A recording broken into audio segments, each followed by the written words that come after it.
Right.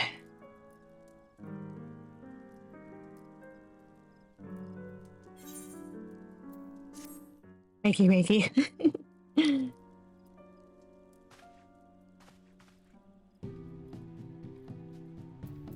Time for us to head back out. Oh.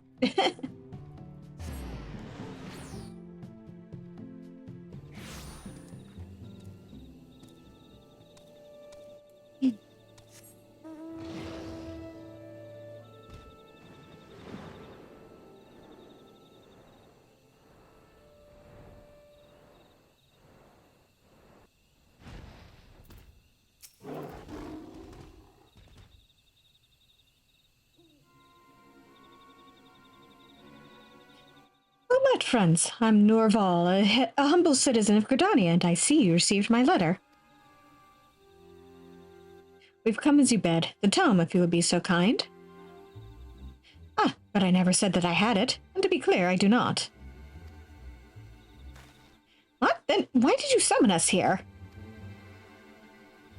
Patience, my friends, I will explain. You see, like many Gridanians, I have an ancestor who fought in the Autumn War. 'Twas he who first learned of the tome in question after the fighting had ended. In truth, I learned of it from my parents, and since then I've dreamed of poring over its pages. Alas, as it lies deep within Alamican territory, I was resigned never to have the chance. But then the brave soldiers of the Alliance took Belsar's wall, and the way was made clear. When I heard the tidings, the flames of my boyhood passion were rekindled. Finally, I can fulfill my dream. Or so I told myself before I thought better of it. I'm no soldier, you see, and the prospect of wandering a war-ravaged land in search of a tome is, frankly, unrealistic. That's why I decided to reach out to your order for cooperation. Based on my parents' account, I'm confident that I can track down the tome, and I will help you to find it. I ask only that you take me with you. So what say you? I'm but a commoner and know little of the ways of nations, but it seems to me such secrets as the tome conceals could be harmful to diplomatic relations. Is this not so? So if we wish to find the tome, we must agree to your company. Quite a demand to make of your nation. You've got stones, that's for sure. Like it.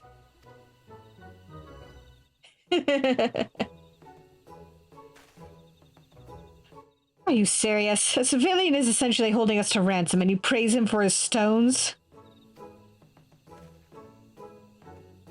Look at it this way. We didn't know the tome existed, nor have we the faintest where to look for it. Better to have help than to fumble about blind, I reckon.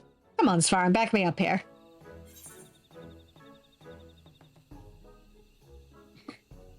Do we even have a choice here?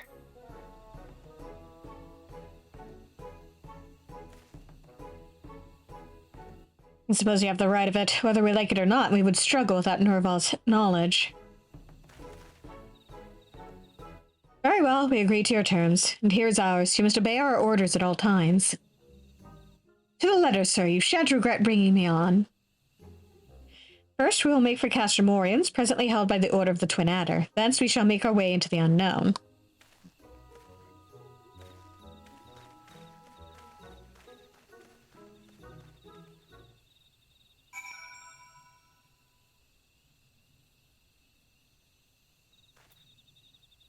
All right.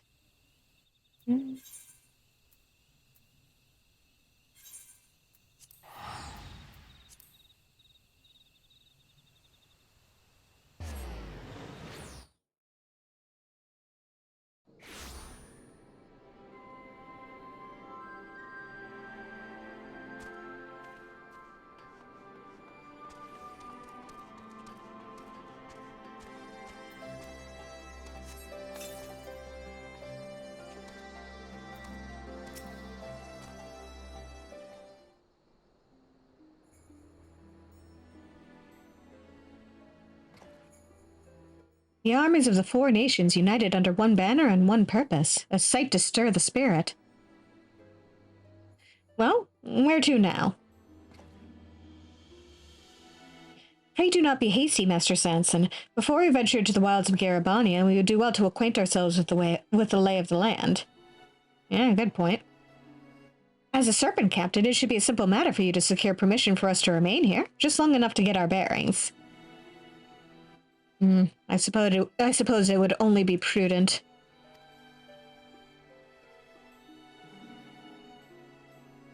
Very well, I will request permission of command. And I'll get right to bonding with the locals. Always wanted to compare songs from the four nations, and the liquor besides.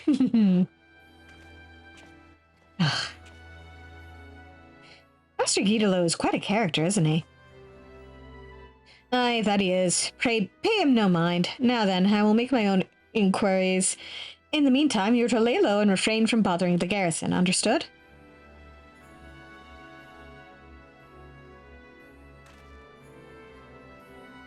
Svarin, Guidolo and I shall tend to business here. Pray take your ease until we are ready to depart.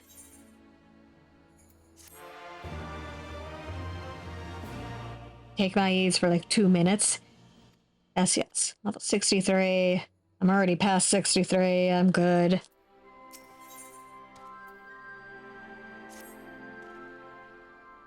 I can't believe I'm saying this, but Norval might be an even bigger pain than Guidolo. Despite my express instructions to keep out of the garrison's way, what does he do but go and bother every single soldier about? And now everyone here looks at us askance.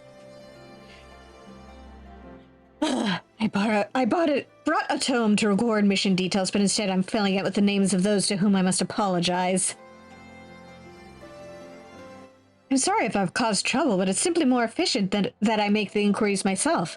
What a man says amounts to only half the story. Hallie says it gives you the rest. Besides, I felt compelled to make off for Master Guidolo. All he seemed to be doing was drinking and singing. Well, appearances can be deceiving with him. He has his own way of acquiring information. Speaking of which, I am curious as to what he has learned. Svarin, might I ask you to look around the castrum for him? I will keep a close eye on Norval in the meantime.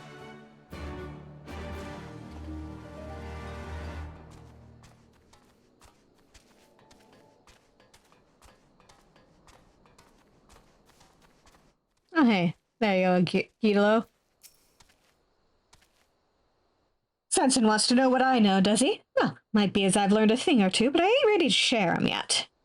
Still need to clear up some details, see? And I'm not one for unfinished tales. It ain't Bardley, as I'm sure you can appreciate. Seeing as you're here, though, there is something I could use a hand with. Of late, masked bandits have been terrorizing the area. Not even Alliance soldiers are safe, it seems. The brazen bastards set on a patrol just the other day. And now, a Twin Adder scout's late to return, and chances are the bandits are at it again.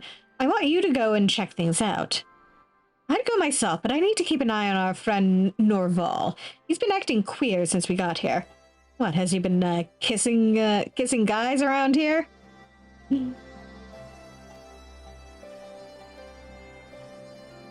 There'll be more to tell later, but for now you'd best be on your way. The soldier was bound for Schism, the ruins to the northeast of here.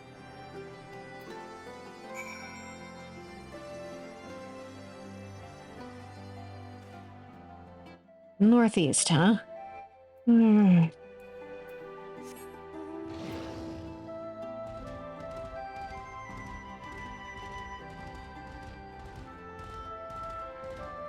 Make way, beast coming through.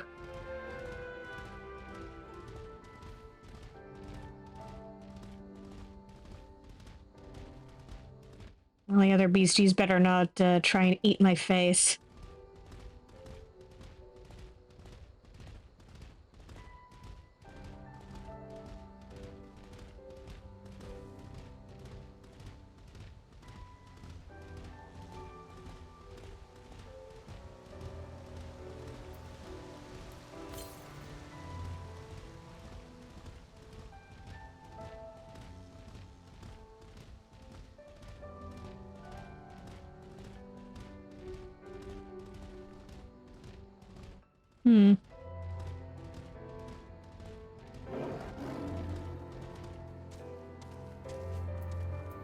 Jeez, I need to... Hang on. I need to rearrange my hotbars.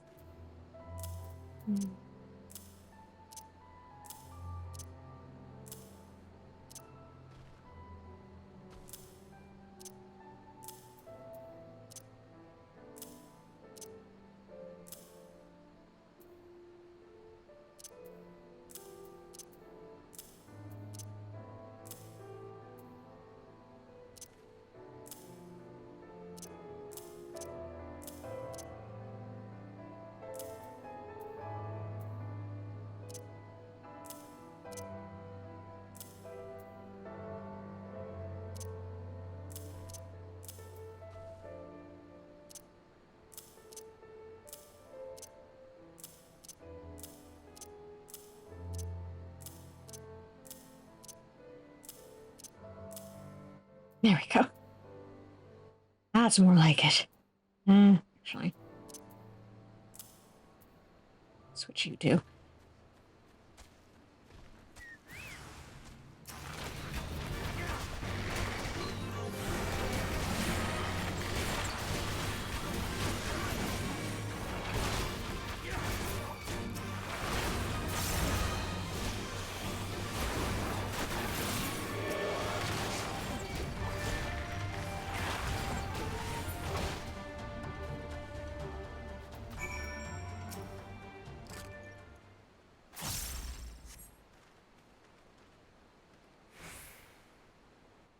Thank you. They fell upon me with nary a warning.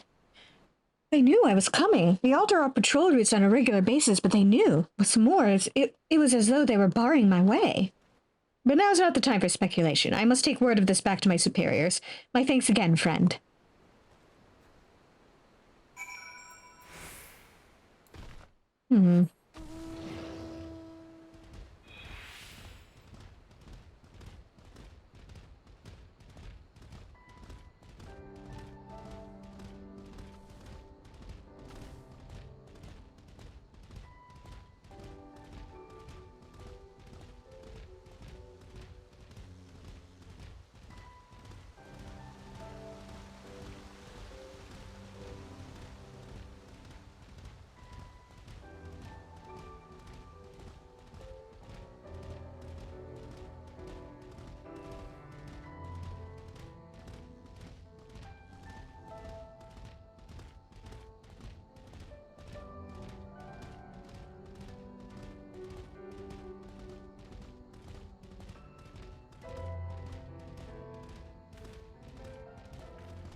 There you are, Svarn. So, what happened? What was it the bandits after all?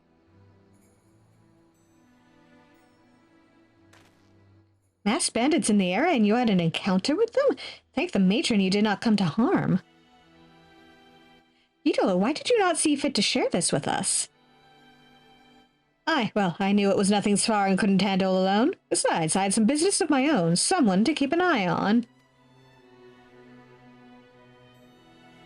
I cannot imagine who that might be. Master Guidolo, I owe you an apology. I'd assumed in air that you were not doing your work. Unorthodox though your methods may be, there is no doubting their efficacy. Ain't no trick to what I do. Everyone's got a song that's close to their hearts, and with a bit of camaraderie in the cups, they'll tell you what that is. Then I strum 'em their song over heart to heart is all. Thanks to Guido, we were able to learn of the recent incidents. So I ask you, will you not have a little faith in us? I'm not certain I understand. Look, Nerval, we've made a stop here at your request that we might gather information for our search, but not once did you tell us what it is we should look for. By now, we have more than a solid grasp of the region beyond. What should we do next? Oh my, did I neglect to tell you? My profoundest apologies. The tome we seek? It is said to rest in a place connected to Gilbard, the general who led the Alamegan forces during the Autumn War. Now that you mention it, the masked bandits appeared on the way to Schism, and Gilbard was a known devotee of the Fist of Ralgar. Just taking a wild stab here, but might be as there also after the tome. An unsettling notion. Should that be the case, we haven't any time to waste. I'll go and make some inquiries immediately. Wait, I didn't give you Leave him. There's something you two need to know. I got this from a soldier, but Norval's been sneaking outside the castrum while our backs were turned. Bastard's been acting right fishy since we got here, and he tensed up good when the subject of the masked bandits came up. Whatever his true motives may be, we must bring them to light. Rather than reel him in, let us give him some line to act. There's no telling what Norval will do next. While we keep watch, please see that you are ready to deal with anything.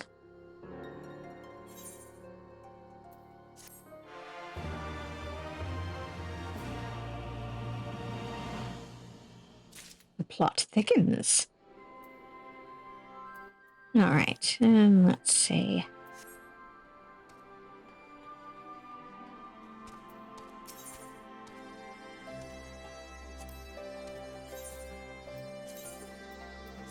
$8 shit.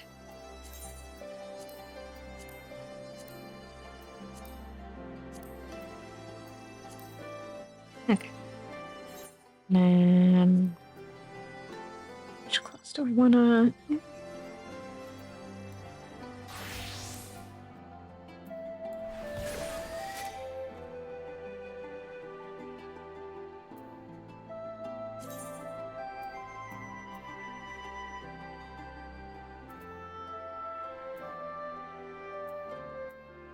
Can't actually go.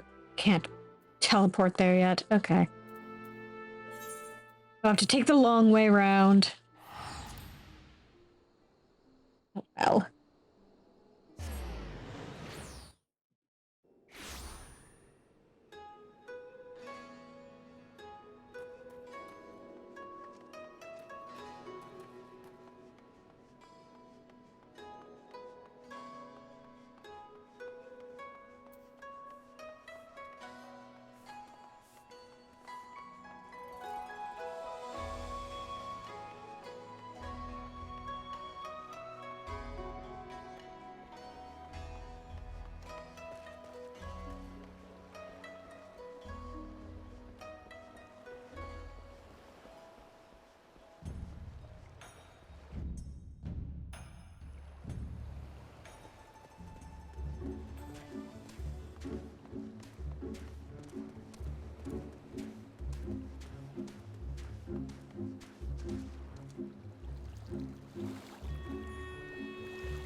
Go away! Don't try to eat me. God damn it.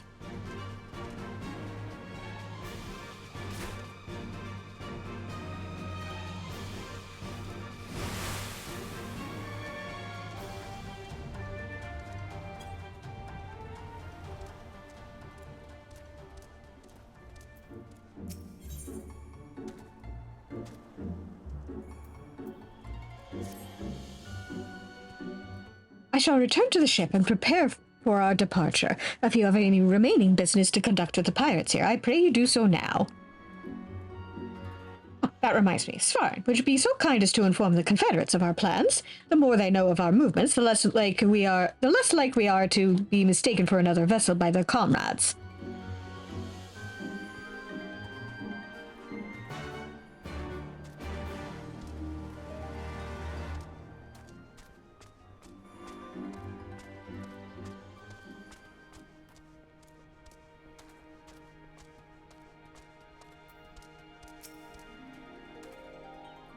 Oh, you're one of the Aegean from the beach. Leaving us already? No need to pay the tithe, like Tansui said. On the other hand, if you were to peruse our wares and find anything to your liking, we should be glad to sell to you for a fair price.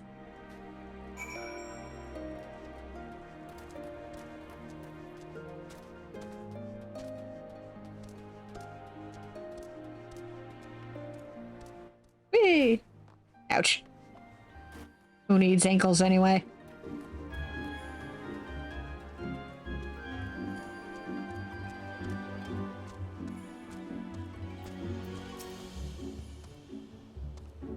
You've spoken with the Confederates up above, then? Excellent. If you are ready to depart, we may do so at any time.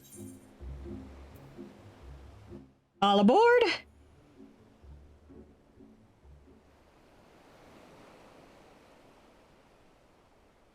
Then let us be off. I shall deliver you to the fishing village at Visari.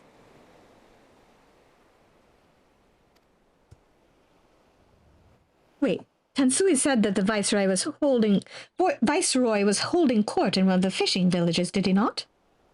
Should Isari chance to be the village in question, we could instantly find ourselves surrounded by Imperial soldiers. I think it's safer to come ashore some distance away. Very well, I know just the place.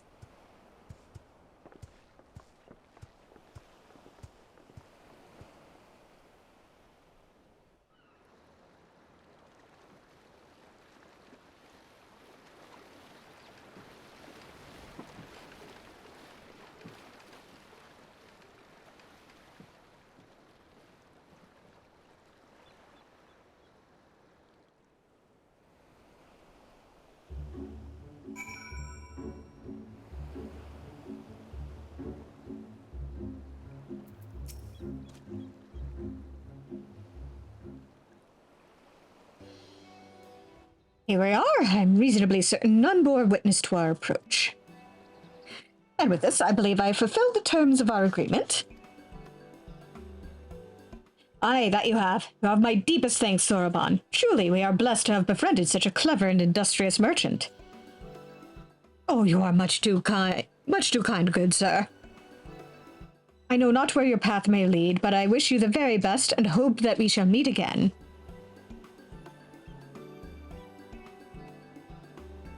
Yeah, we'll meet again soon enough.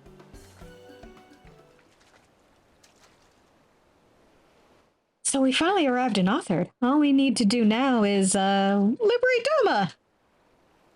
Ah, yes, that. Look, daunting though it is, we do have one thing in our favor, the element of surprise. Unlike in Garabania, the Imperials don't know we're here. Admittedly, that may be our only advantage, considering how few of us there are. Well, I expect the Doman Liberation Front will even up the odds a bit, but before all that, we need to see if this is the fishing village Tansui was talking about.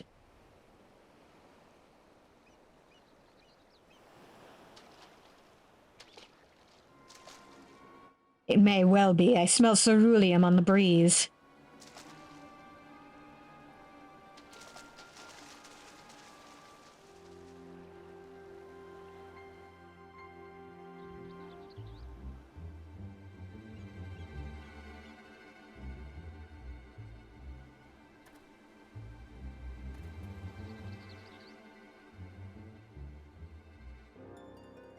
Even accounting for the rebellion, such indiscriminate shows of force seem pointlessly excessive. If only you knew how commonplace such scenes have become. Are we too late? Over there, someone's coming.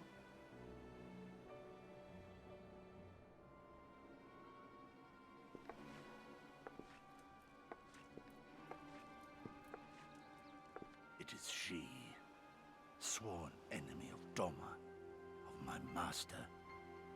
The traitor who sold her homeland to the Garleans.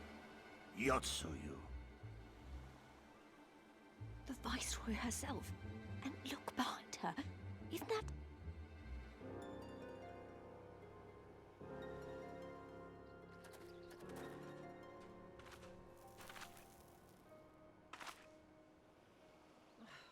Filth and squalor everywhere. How very Doma. What I wouldn't do for a drink.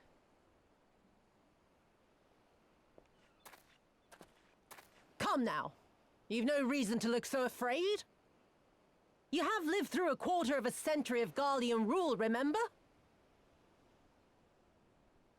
'Tis better to bend with the wind than stand tall and be broken. Therein lies hope. Therein lies freedom. I come before you today seeking affirmation. A heartfelt declaration. You are free to answer me as you see fit, yet even the least among you should know the correct response. Should. A resident of your village, one of your neighbors, mayhap your friend, was detained by the Korjin this morning. They say he was attempting to flee to Kugane, but we both know that simply isn't true, don't we? Have you anything to say?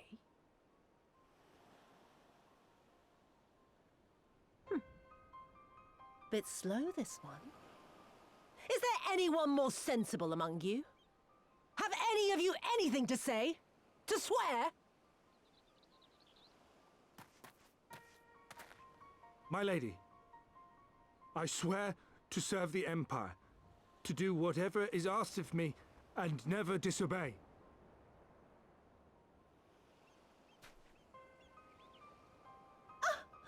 Well said, that man. Of course, it wouldn't do to simply take you at your word.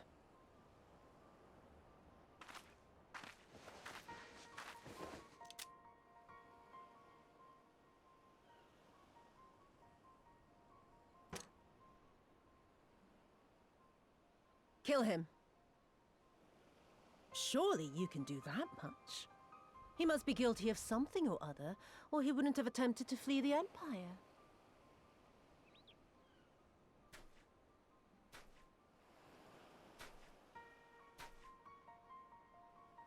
I have a family.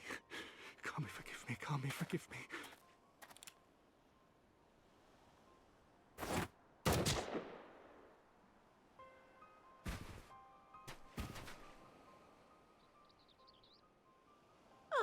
Very, very good. I've always had a soft spot for men like you. Next, I want you to shoot those two over there. Too old to work, you understand. A burden on the Empire. We can't have that. But they're my parents. You can't expect me to...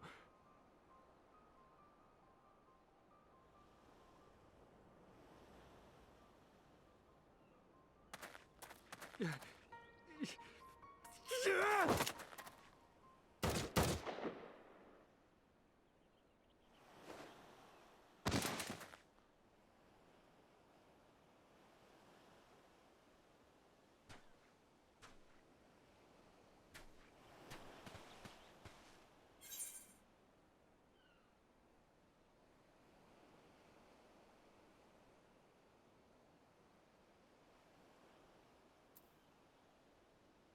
can't. Not now. He's right. They would simply take the villagers hostage. We must consider the wider picture. If we act recklessly, we risk alerting the Garleans to our presence here, making it that much harder for us to work with the local rebels. To say nothing of the reprisals ordinary civilians would be made to suffer.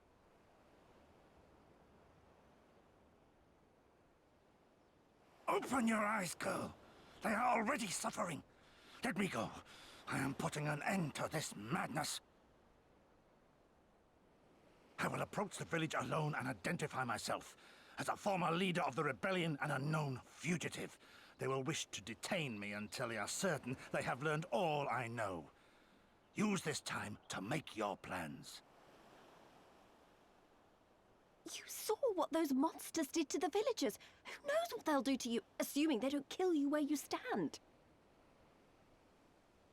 We live and die at the pleasure of the Kami. My fate is in their hands and no others. If it be of any comfort, I am no stranger to chains. You can't expect us to stand idly by as a comrade goes marching off to his death.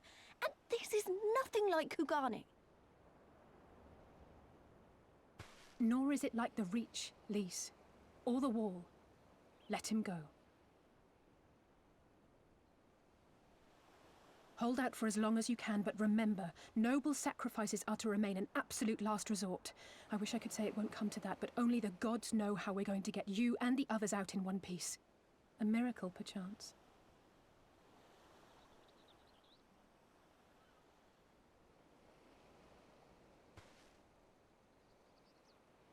A great tower stands to the north and east. Look to its occupants for aid and succor. Together, you may yet find your miracle. Now, leave this place. I must go.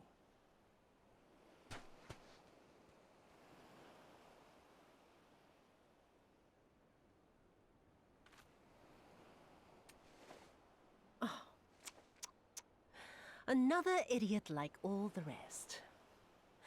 I'm beginning to think it may be something fundamental. Something intrinsic. Something quintessentially Doman to ignore the simple truth. You can't do a damn thing if you're dead. Enough, Yotsuyu!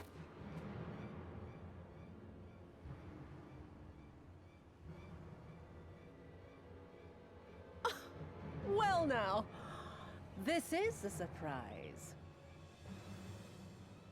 Hear me, Yotsuyu! Cease this farce, here and now, and I shall surrender myself to you. Refuse, and all shall answer to my blade.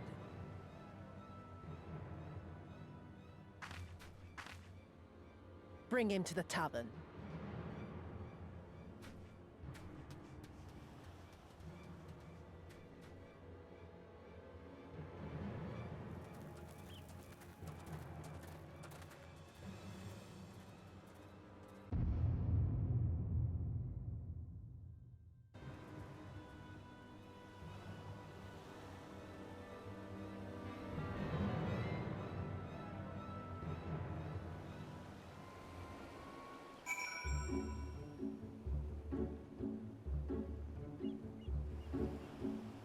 Oh boy. I hate it as much as you, maybe even more. Every fiber of my being was crying out to intervene, but what's done is done. Gosetsu's gamble has gifted us the time we need to find a solution. He bade us seek aid at the distant tower, yes? For want of a better idea, I say we do just that, while taking care to avoid the Imperials.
Seem to have evaded their patrol so far.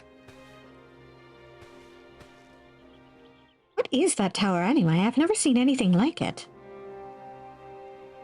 According to my map, we are on Onokoro, and the tower is known as Heaven on High, a mysterious structure built long ago by persons unknown. Oh gods, listen to me. I'm starting to sound like Alfie now. Next thing you know, I'll be saying things like, as you are doubtless already aware. Over there, do you see it?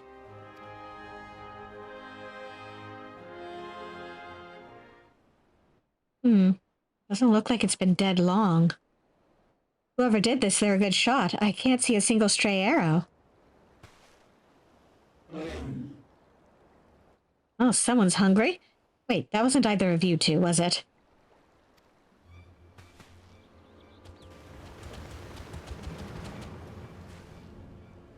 Calm down, we had nothing to do with... Wait, what am I doing? They can't possibly understand us. Probably not, no. Time to run, Lise. We save our strength for any that give chase. You too, Svarin.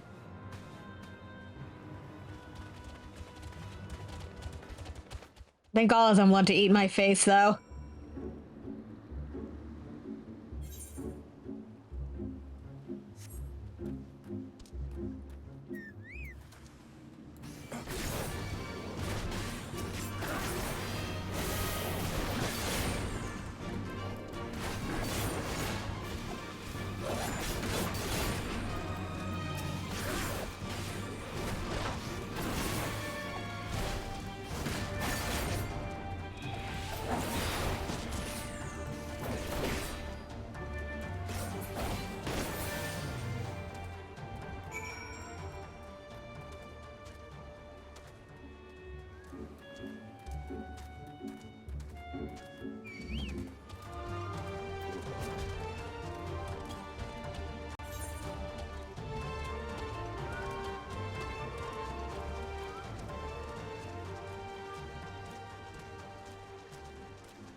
Just imagine if they'd taken us by surprise. What a fine ending that would have been to our story.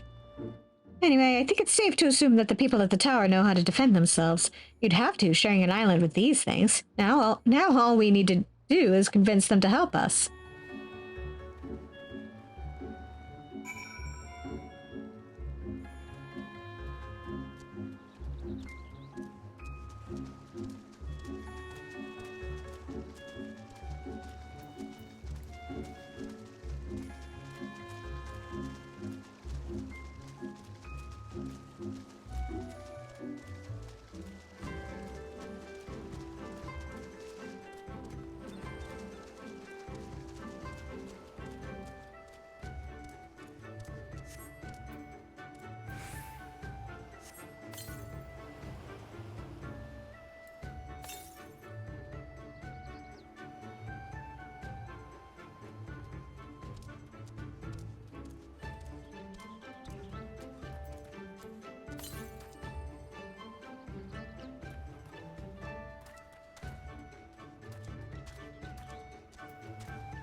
Oh, there's a settlement here, and they've even got their own aetherite. Wait a minute, I've seen that standard before. It was when we met with Tansui, which means this place belongs to... Oh.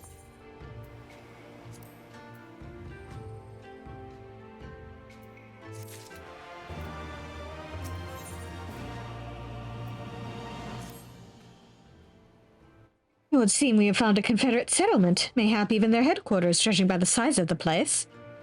So Gosetsu bade us seek out the Confederacy for aid and succor, the selfsame Confederacy that refuses to openly oppose the Empire. Well, nothing ventured, nothing gained, I suppose. At the very least, they're unlikely to ask us for the tithe.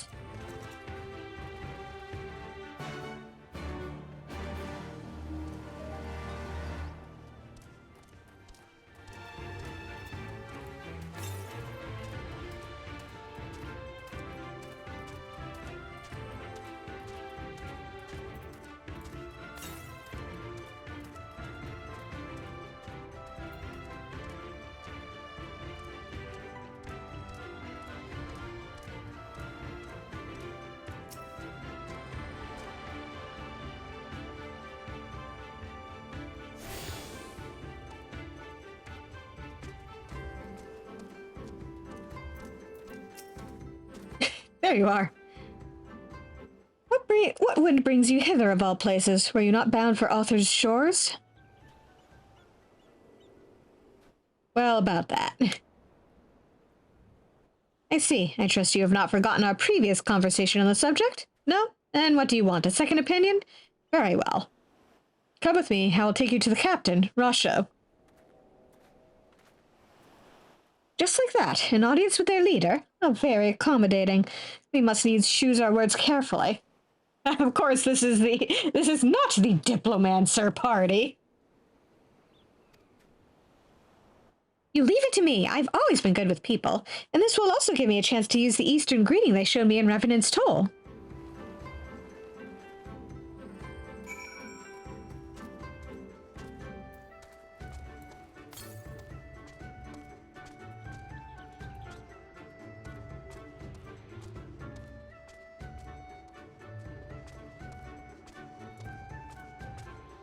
There we go.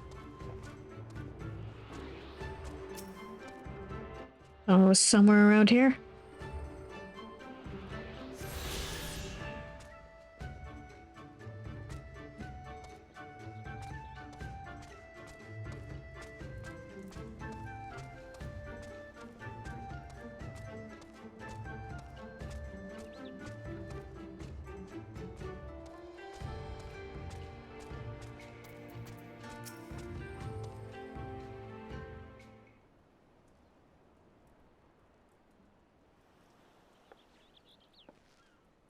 Greetings. You must be Rasho, leader of the Confederacy, and so on. I realize this is all a bit sudden, but the thing is, we have a little favor to ask. Oh gods, I've probably broken half a dozen rules of Far Eastern etiquette already. Well, I'm sorry about that, but you have to understand that we're in a hurry, so I'm going to stop talking now.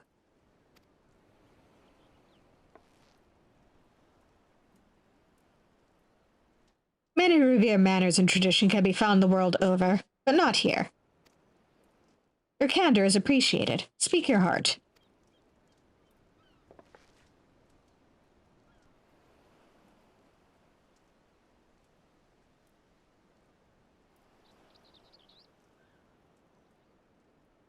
Yosetsu, former leader of the rebellion. Aye, I know of him.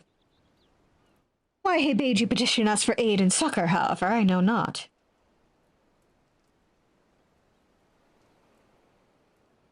At the risk of repeating myself, to join the Confederacy is to renounce all other ties. We are beholden to none, allied with none. When Doma was invaded by the Empire 25 years ago, we did not rush to our defense. Knowing this, do you honestly expect us to help you drive the Imperial forces out of Asari? The Garleans have long maintained a presence in this region, and we would be fools to break the peace, fragile as it is. Besides, you are capable warriors, yes? With guile and preparation, you can surely resolve this matter yourselves. I mean, sure, but a little backup would be nice, too. It is imperative that our presence here remains secret for as long as possible. For us to openly engage the Imperials at this time would endanger everything we have come here to achieve. You have told us why you cannot fight. Now, not why we should fight in your stead. If you would speak to me of lives saved, I would speak to you of slaughter. How many will die when all pretense is lost and the Garleans declare war on the Confederacy?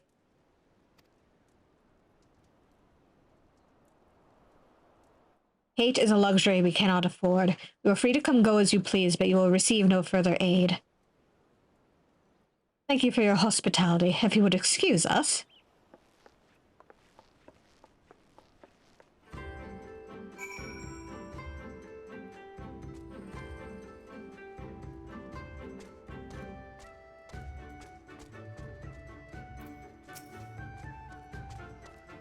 Hey, Soren, I know that didn't go well, but I'm not prepared to give up on them yet. Gosetsu told us to come here for a reason. He must have believed we could convince them to help us. We just have to work out how. My thoughts exactly. I'm glad to hear we're of the same mind. It is little wonder they refused. We have done naught to persuade them. The real work begins now. We need to learn more about the Confederacy, what their needs and weaknesses are. Once we know that, we will know how to earn their trust.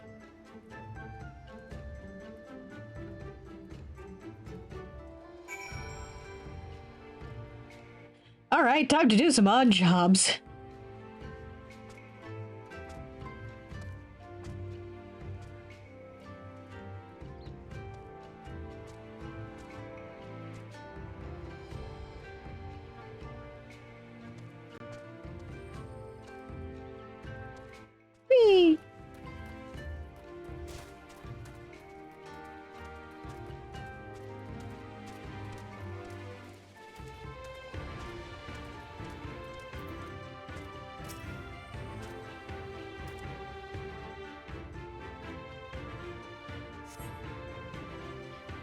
The arms and armor have been piled up haphazardly. They display no signs of recent use or maintenance.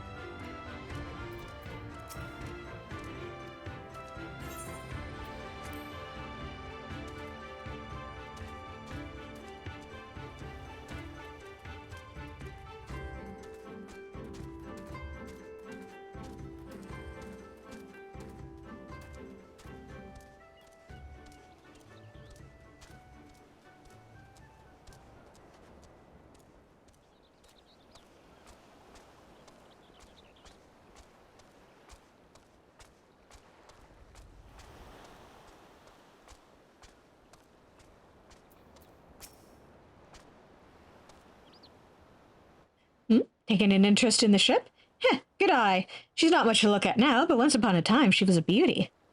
The Confederacy favors flotillas of smaller ships to capture and board errant vessels. The larger ones, like the Sekibune, only take part in major engagements. Not that we've had any of those recently, well, with those Imperial bastards throwing their weight around. If it wasn't for them, well, no use moaning about what you can't change, eh?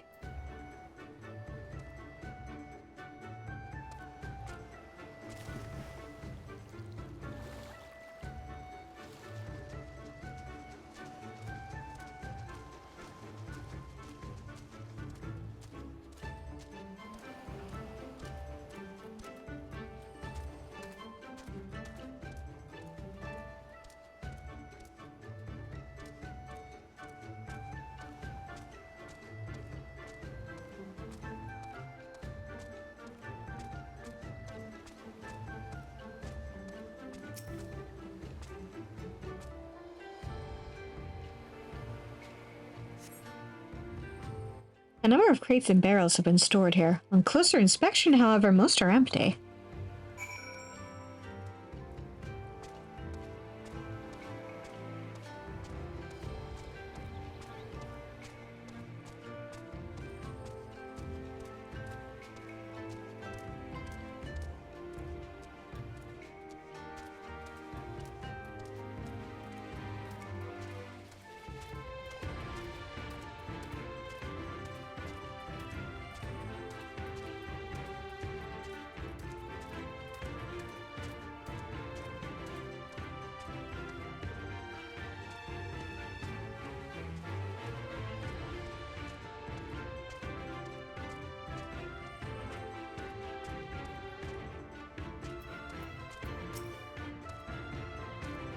Had a good look around? Then we just need to wait for Lee's.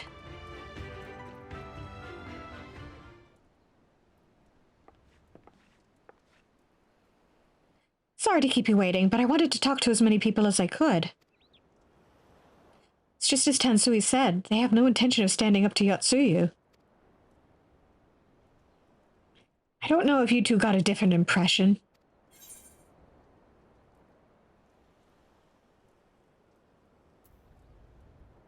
I think the situation is coming to a head.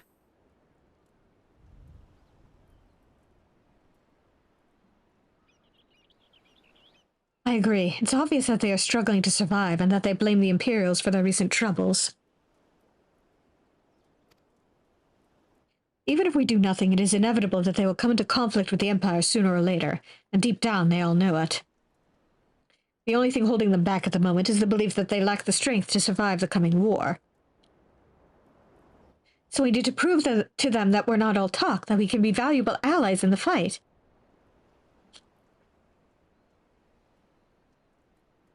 And what better way to demonstrate our worth than by seeking out people with mundane problems and offering them our expert assistance?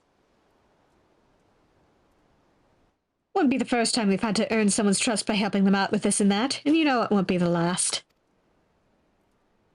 I'll look around the western end of Onokoro. You two take the east. Good luck.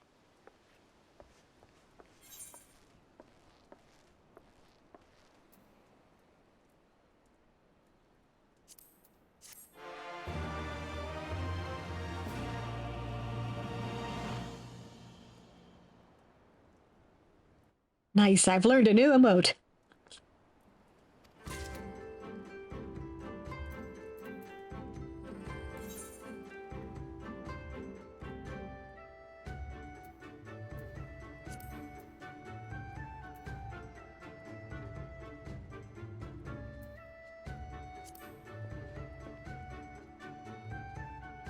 Not the emote I just learned, but...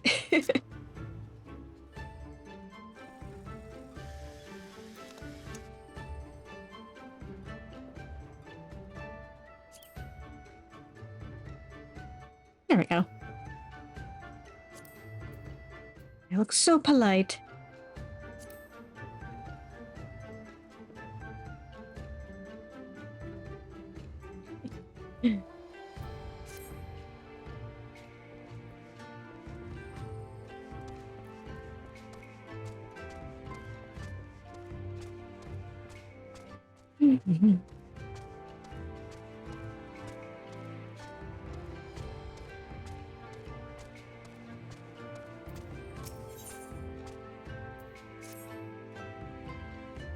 Kami, take me. What kind of pirate cannot suffer the sway of the ocean?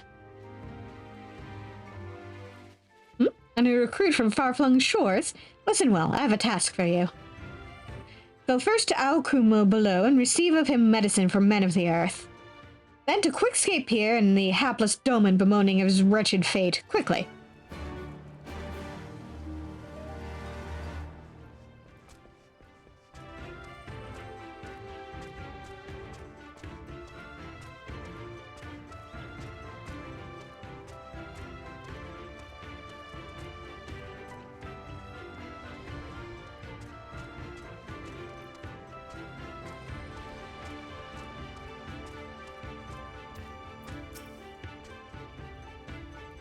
Come at the behest of Afumi for medicine? My very best is yours for the taking. How pitiful the lot of this Doman, unable to stomach the sea. A true Confederate could raid a dozen ships while in his cups. Mayhap this one should return whence he came.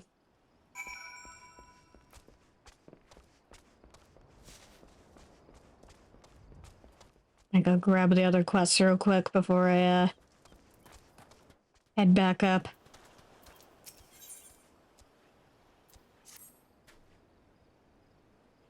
You strike me as a strong and capable individual. I have a job for you, Westerner, if you're courageous as well. On the beach far to the west lies the carcass of a Gyuki, feathered with arrows. I would have you go and retrieve those which may still be of use. While you are about it, I should be glad if you were to butcher its tail for meat. Very good meat in Gyuki tails, you know. But I did say you would need to be a courageous sort, and I meant it. The beast was young. Do not be surprised if an angry mother mourns its child. Oh boy. Angry wildlife. My favorite.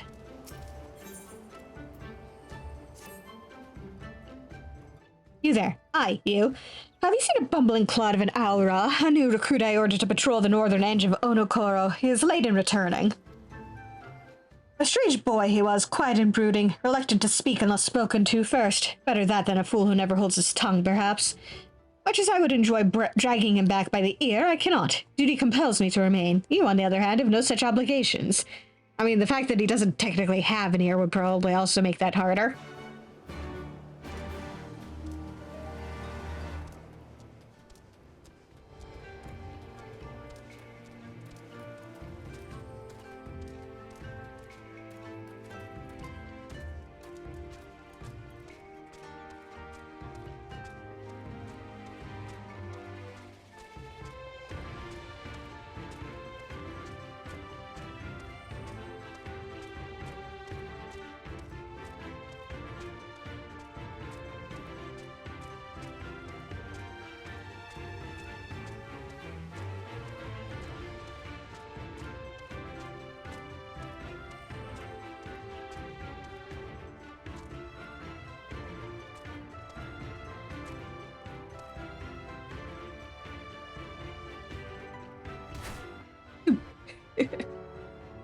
Oh, jeez.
I didn't think I'd succeed at that, but...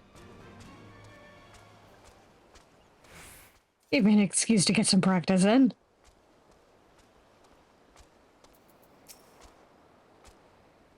Oh, why does it shift and shudder still?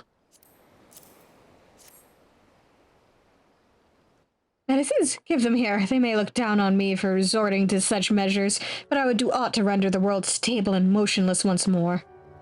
You are kind, as is Afumi. You may tell her that I will return to my duties as soon as I am able.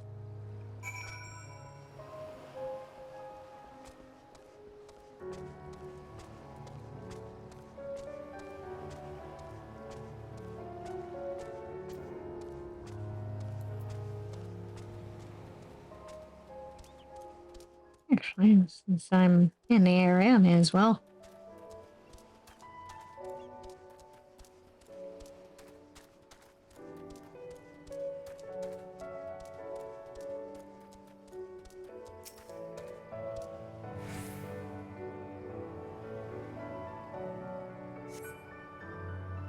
I cast about for the Confederate recruit, but see no one matching his description.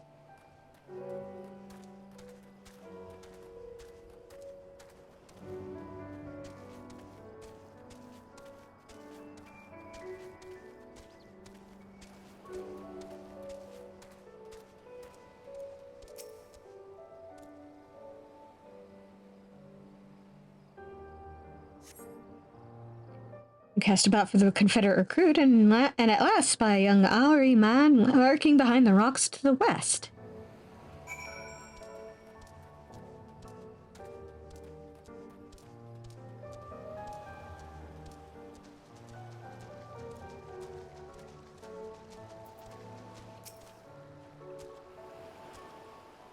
Yeah. Who are you? You don't look like a man of the Confederacy. Forgive me, 'twas but yesterday we bid farewell to one of our own, and I worried that she might have lost her way. We laid her to rest in a boat and pushed her out until the current claimed it, for the sea is our home now and ever after. But those sent thither with burdened hearts may drift back to shore, it is said. Out of concern for her comrades, she strove to earn far more than her keep. She hunted rare and deadly game in treacherous waters and lost her life for it. But my vigil is ended. Her vessel has not returned to Onokoro. She's made peace with this life and placed her faith in us to live on.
You're not the one I meant to fight.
Leave me alone.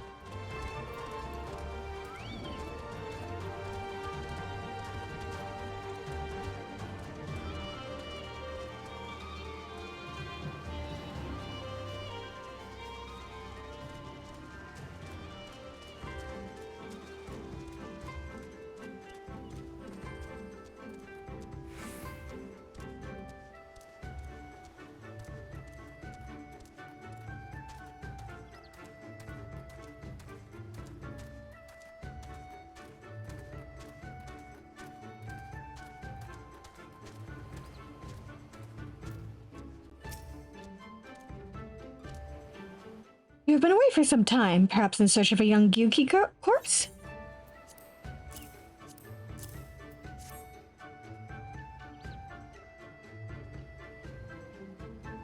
I see I did not misjudge you. Thank you for your help. Would that I could have tended to my own kill, but such is life. I pity the meat is not as delicious as it is nutritious. Under normal circumstances, we would not bother hunting Gyuki as game, but as you may have heard, these are not normal circumstances. Arrows, too, must be reused when possible. A prudent measure become necessary, alas. With every passing day, our future grows more uncertain. But this day we shall have full bellies, and in that we must take solace. And wayward travelers need not risk the ire of vengeful Gyuki by wandering near my neglected kill. A strange sigh passes your lips. Have I said something odd? No matter. Thank you again for your aid.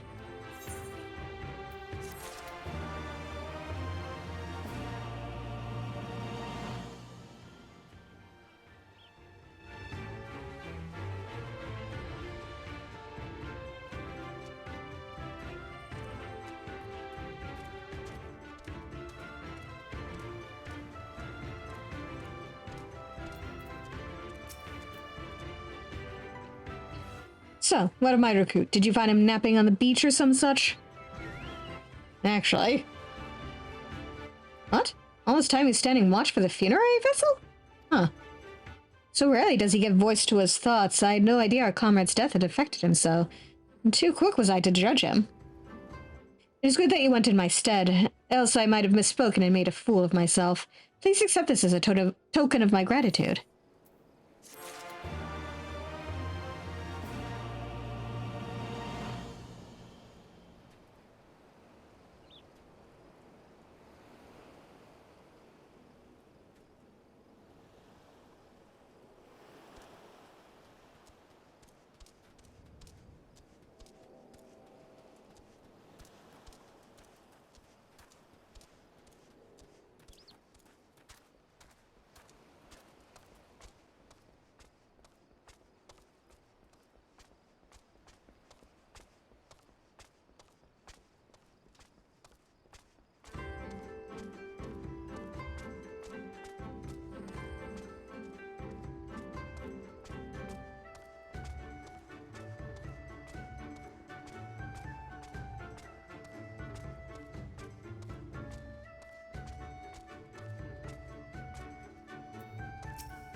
The Doman was raised in the mountains of his homeland. The first time he saw the sea was after he fled his homeland and came to us.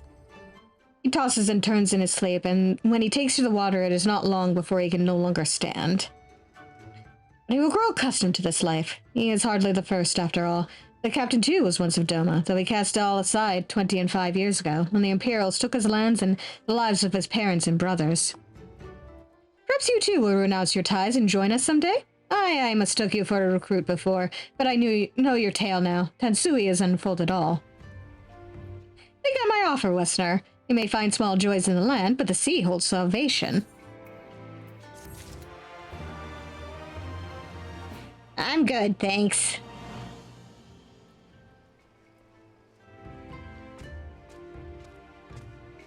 Not really much of a sea bunny, I don't think.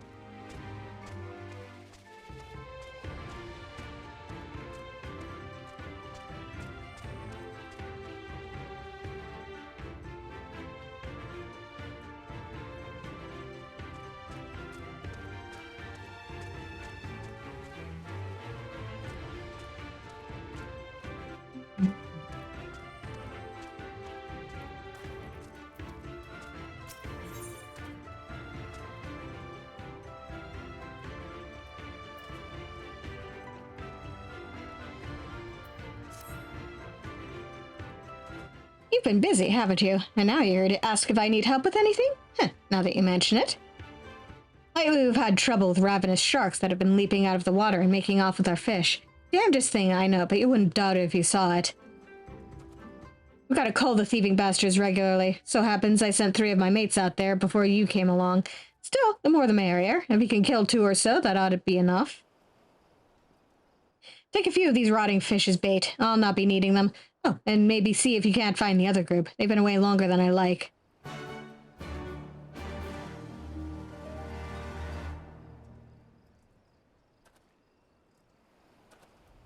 Well, hopefully they're still in one piece. Sun-ripened chum. Oh boy.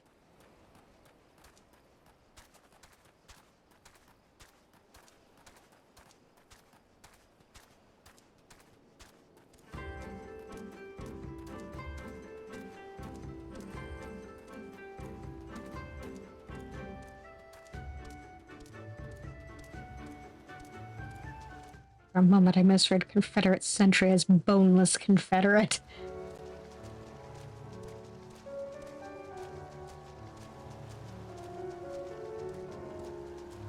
There we go.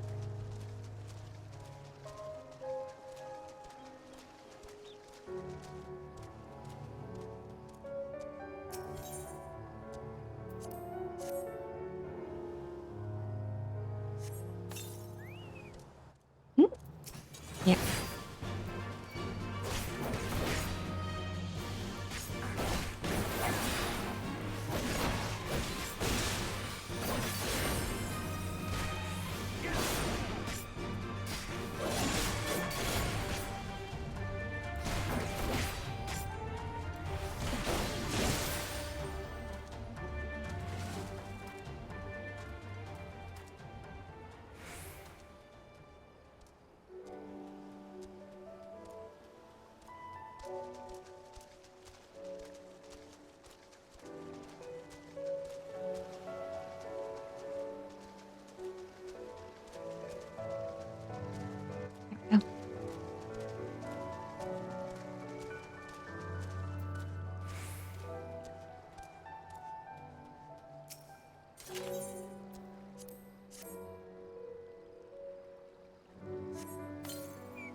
Oh, Kami be praised. I don't know what I would have done if you hadn't come along.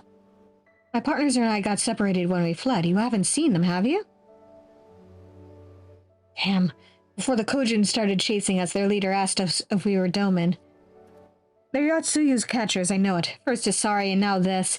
I've got to tell Rasho and the others.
there you are, Soren. I heard you went shark hunting. We too did our fair share of beast culling, though I think Lee's made a stronger impression when she bested a drunken pirate in a sparring match. Fastest knockout to date, I am told. I should like to think we have proven ourselves to be rather... Why do I get the feeling you have something important to tell me? Kojin mercenaries rounding up Doman Confederates? Surely Yatsuyu has crossed the line now. We must go and speak with Rasho immediately. Even he cannot deny that this changes everything. At least I should like to think that he cannot. Oh, let's find out.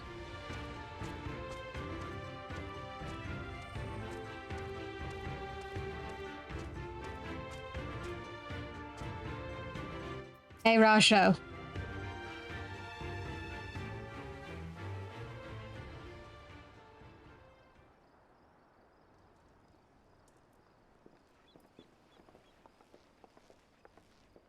Our most compassionate acquaintances return. For your deeds, we owe you many thanks. But something tells me our thanks are not sufficient. The strange thing is, I was certain you understood our position. And yet here you are with that same look in your eyes, and those same words upon your lips, I'll wager.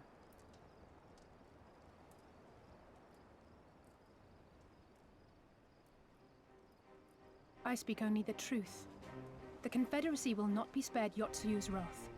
You have always known this, that one day you would have no choice but to stand up to the Empire. I say to you that day is today, and come once more to ask that you join us in the fight. How convenient that recent events should lend such credence to your claims. Tell me, do death and destruction always follow in your wake? They had no part in it, Tansui. You know this. We all know this.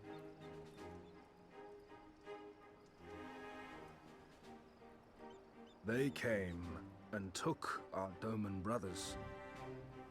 They will torture them for her sport. Murder them for her satisfaction. So we attack and get butchered for our trouble, or do naught and let them have their pound of flesh.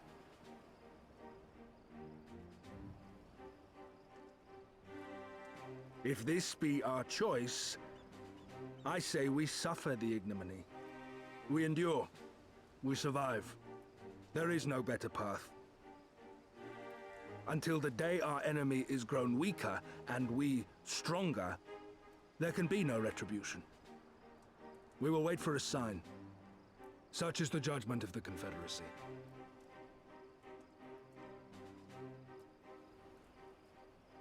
So that's it then. You're just going to abandon them to her.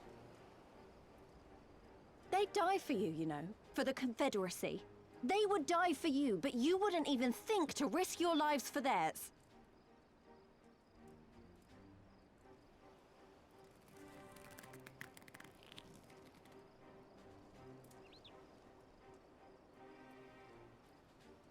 I have one last idea, if you will allow. I'm afraid it's not very good as ideas go. It's exceedingly reckless, in fact, and you may well come to despise me for ever having suggested it. Assuming we survive, that is. The question being, do you trust me?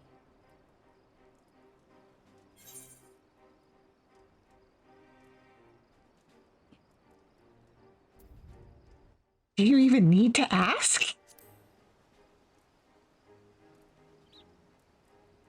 We can't stand by and let innocent people suffer, here or anywhere else. I'll do whatever it takes. Then let us roll the dice.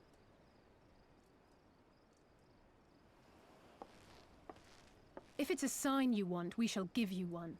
One rousing enough to make you drive every Garlean out of Isari without a second thought. You are wary of invoking the ire of the Imperial forces stationed in Dome, correct? Know then that once we have rescued our comrade, and freed Isari, we mean to liberate the nation as a whole. You will doubtless require assurances that we are capable of achieving this, and that is only fair. Accordingly, we shall demonstrate our seriousness by depriving the Garleans of a key ally, the Kojin. What, the three of you, just like that?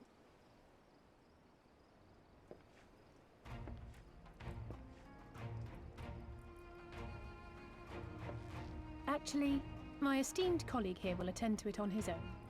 But the how of it is not your concern, only the outcome. If we succeed, you help us liberate Asari. If we fail, you lose nothing. A simple enough wager, if you have the stones for it.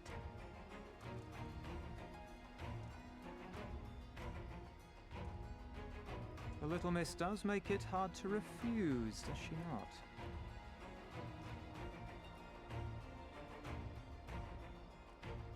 Words are air.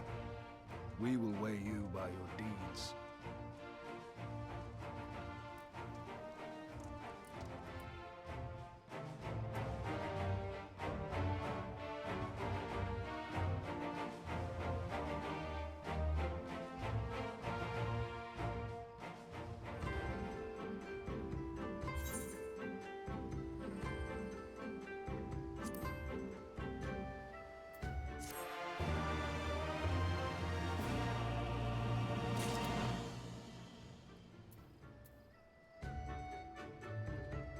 Oh, can't say Hallie say doesn't know how to go big.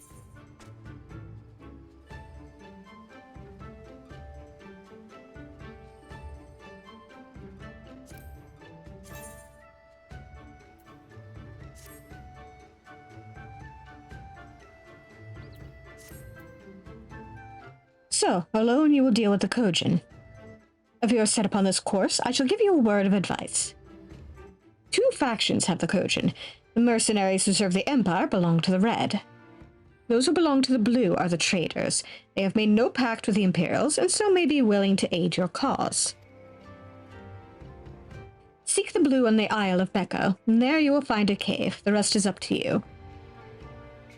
Thank you, Captain. We shall endeavor not to keep you waiting over long for your sign. Right then, let us head for... Wait, where is Lise? We cannot leave without her.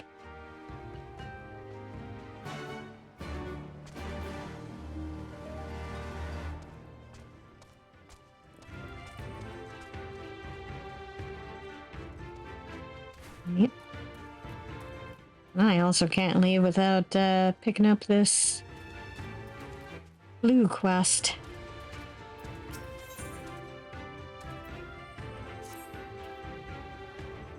Your clothes, your manner, you must be a man of Eorzea.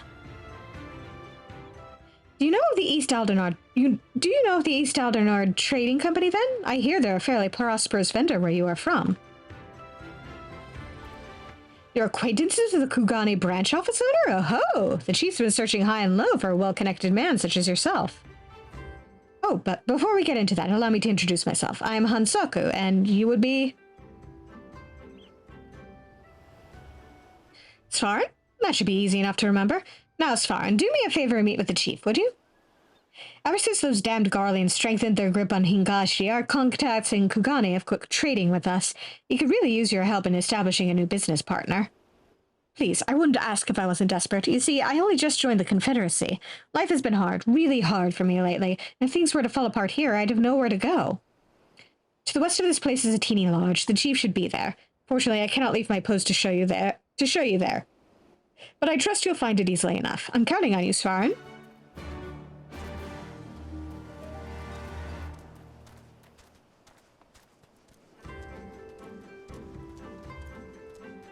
I go poke Lise and then see what he's got.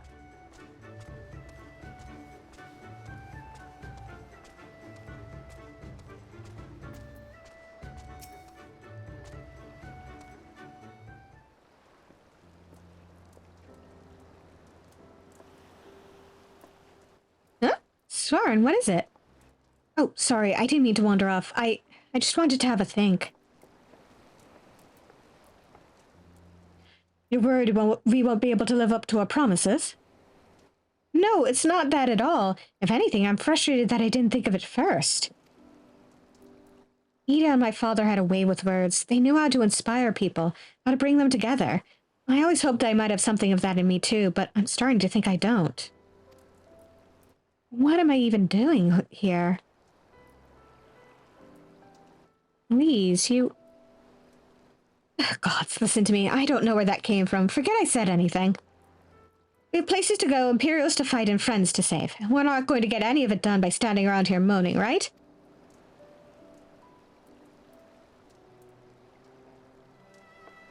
Right? Before we first traveled to Garabania, I was in Limsolo Minsa, visiting a friend, a young child who had been through a great deal. It's neither here nor there, I suppose.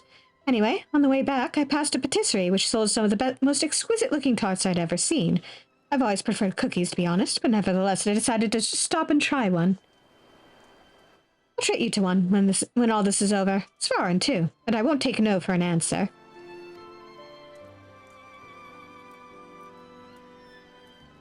What about Yashola? We'd never hear the end of it. All right. Yashola, too, once she's better. Feel? Good. Let's hurry, shall we? I have a million things to do before then.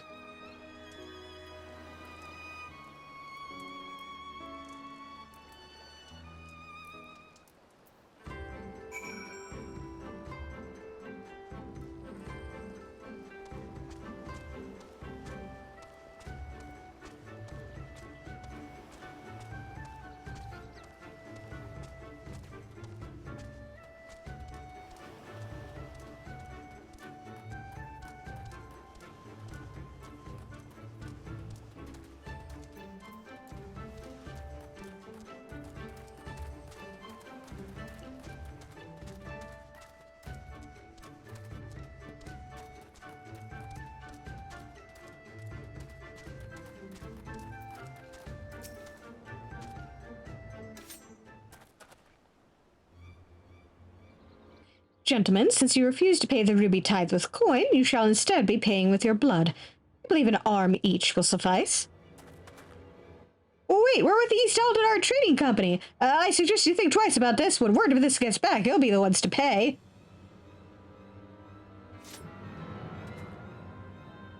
Oh, you should have said so sooner. Suzume, see that our distinguished guests are escorted to our best room, in the dungeons. I shall go and sharpen my knives. You heard the man.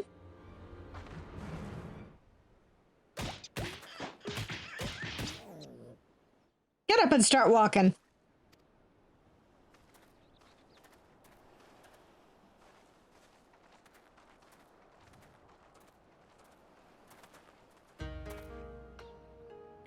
I trust you stuck around this long because there was something you wished to discuss with me. Make it quick. As you can see, I am a very busy man.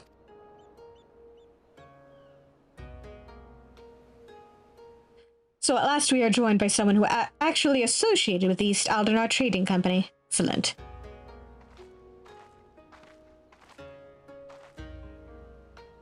The kami have thrown us a lifeline, sir. That said, what was the fool thinking? Hansako should have had the courtesy to accompany our honored guest here. Please allow me to apologize on his behalf, master.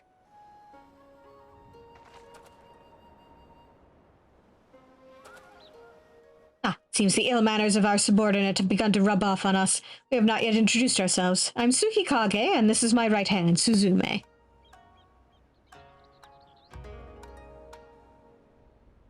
Well, it seems Hansako has touched upon the gist of our troubles. Please allow me to fill you in on the details.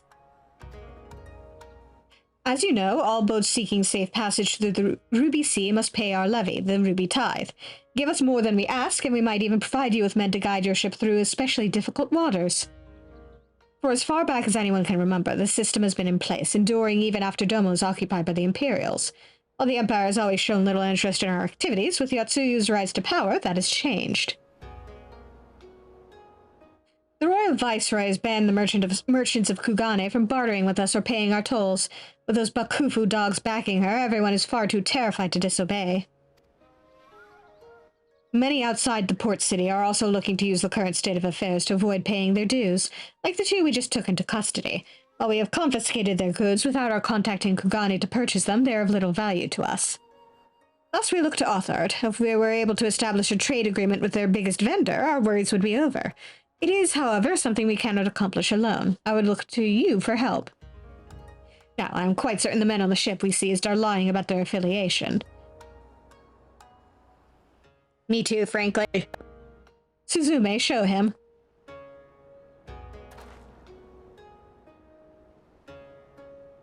This flag and the items we found aboard the vessel do not appear to belong to the East Aldenar Trading Company. We must, however, be certain. We cannot risk raising the ire of a potential trading partner by attempting to sell them their own goods. Please take the flag and Suzume's inventory list to one of your contacts at the Kugane branch and inquire as to whether any of it is from one of their ships.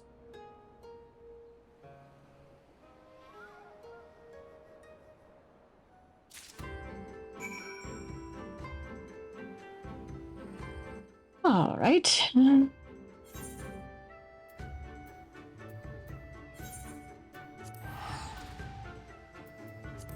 Back to Kugane it is.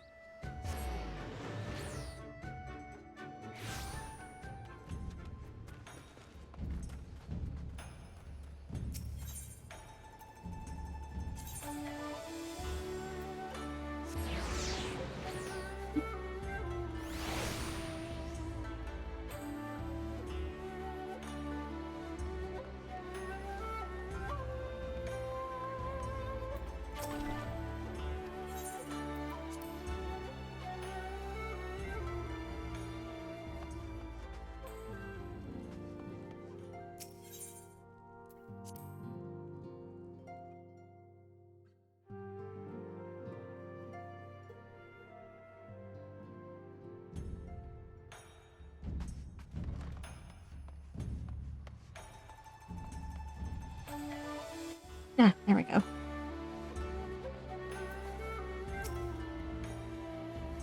Master Darkheart, what a pleasure it is to see you. How might I be of service to you today?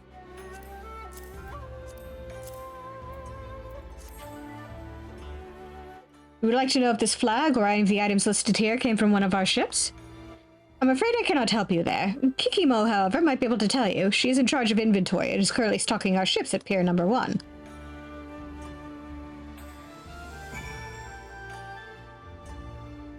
Oh, that does help a little bit.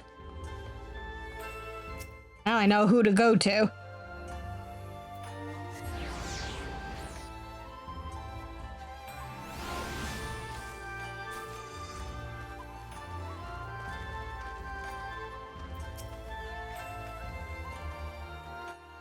And who might you be? Ah, Master Darkheart? I've heard a great deal about you. Very well, I shall take a look at your flag and list.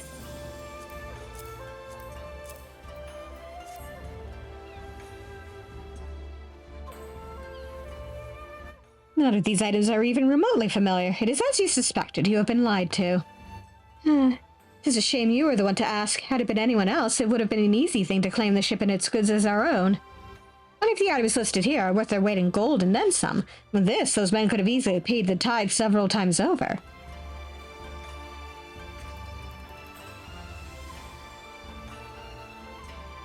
Such luxurious items can be rather hard to come by, so do let me know if your friends are looking to sell any of this. We would be more than happy to find a buyer for them.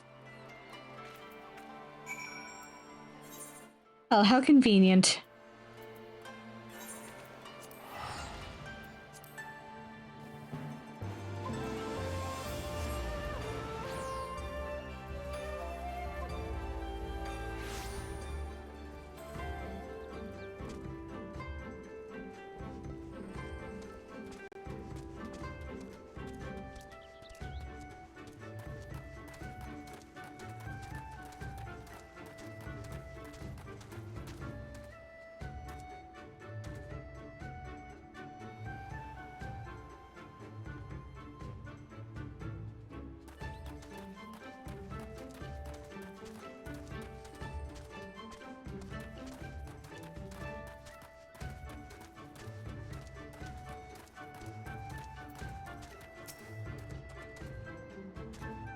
Master Svarn, you are returned. I has to Fugel. Very good. Now, if you would be so kind as to give the flagon list back to me.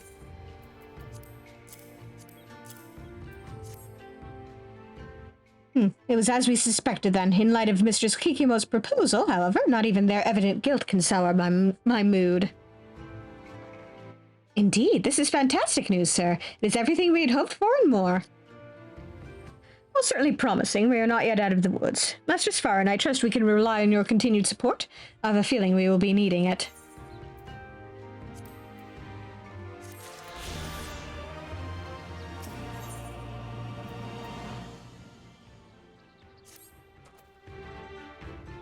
Ah, Svarin, how lucky I am to have caught you. I would like to open negotiations with Mistress Kikimo, but members of the Confederacy are not exactly welcome in Kugane. You, however, are not subject to the same constraints as us, and I would ask you that you deliver a letter to her on my behalf. If you would kindly accompany me to our guardroom just atop those stairs, I can give it to you right now. In the meantime, I shall go and take care of our honest merchant friends. Svarin, I hope you work your usual magic and bring us back some more good news.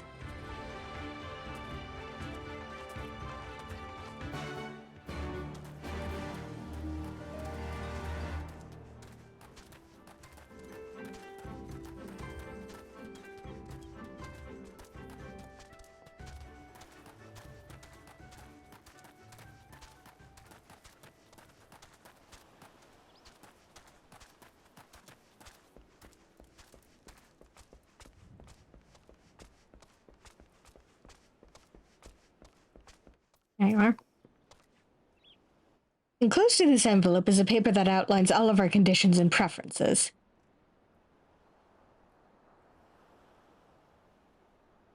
If there is anything Mistress Kikimo would like to amend or add, assure her that the Confederacy is open to negotiations.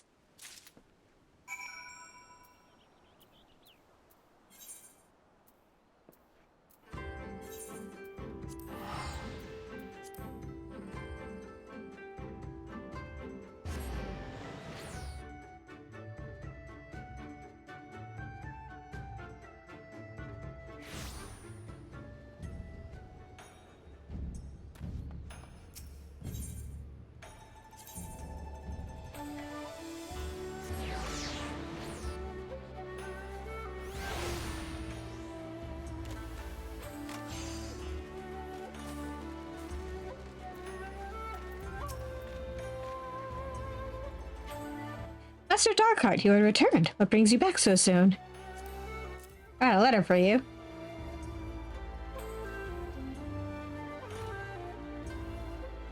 Oh yes, let me have a look. This is a deal I can hardly say no to. To Master Tsukikage, we will fully agree to the conditions outlined in this letter. Assuming he is willing, I would also like to ask him to obtain certain items for us besides those listed here. We would, of course, compensate him accordingly. There are a plethora of luxury goods that can only be attained in the Ruby Sea. Since the Imperials have begun placing their embargoes, a lot of these things have become difficult to acquire.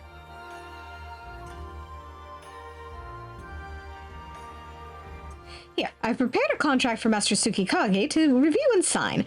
Please see that it makes it to him. As always, it was a pleasure doing business with you.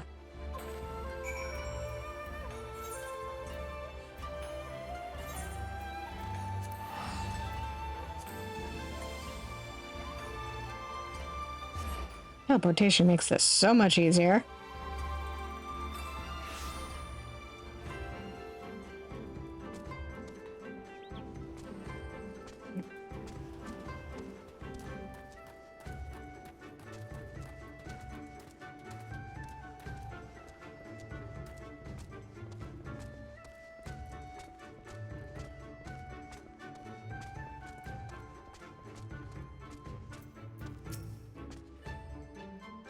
Svarin, I'm glad to see you are returned. How did the meeting with Mistress Kikimo go?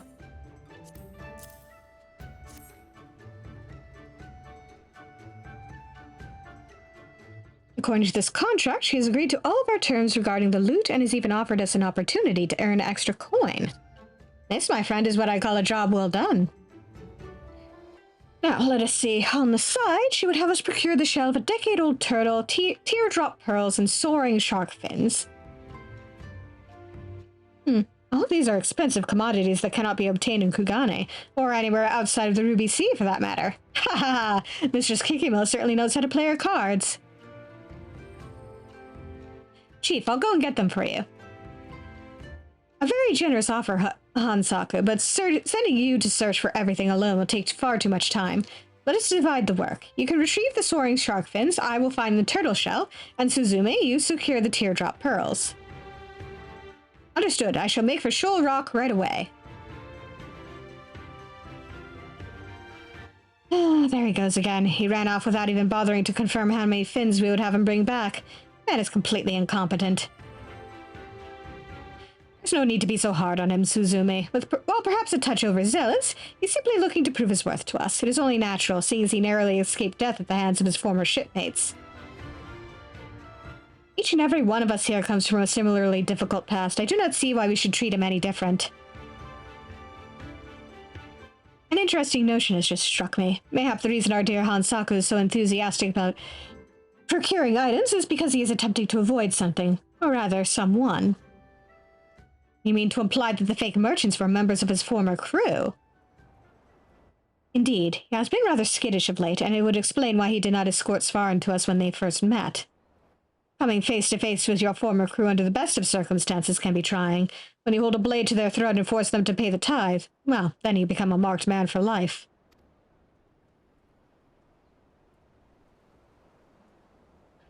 So Hansaku was once shipmates with those lowlifes? Suzume, what's wrong? You're starting to turn pale. Nothing is wrong, sir. Simply disgusted that one of our very own, however insignificant to our organization they might be, has had dealings with such vulgar men. I must be going now if I'm to gather our teardrop pearls. I wonder what has gotten into Suzume. Whatever Hansaku's past, he is a Confederate now. Besides, we tied stones around his ex-crewmates' necks and threw them into the sea. I see no reason for her to be so upset. Well, okay then. Just so casually saying, yeah, we murdered them. I suppose that is a mystery best solved later. Svarin, please do me a favor and go check on Hansaku for me, will you? The boy's not exactly the sharpest knife in the drawer and has a tendency to land himself in trouble.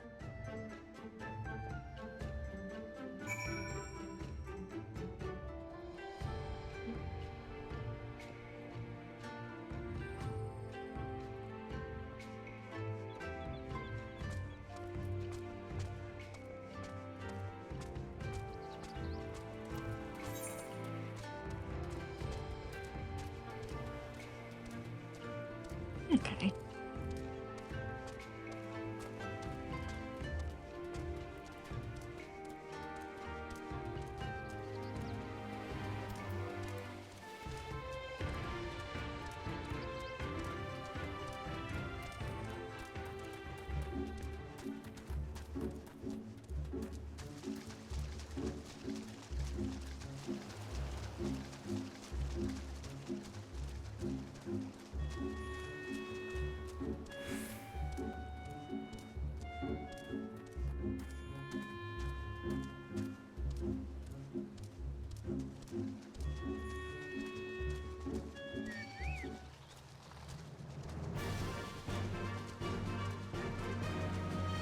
Please don't eat me.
He's gotten himself in trouble, hasn't he?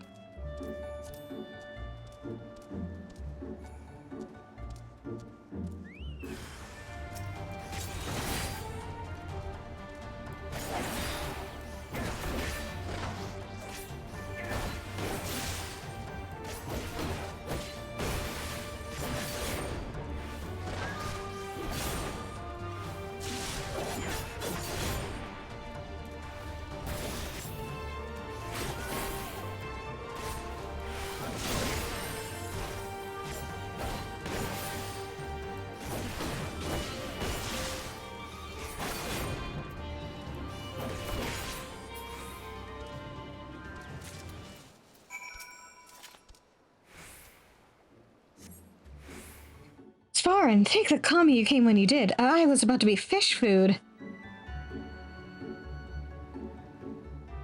So the chief saves me from certain death yet again.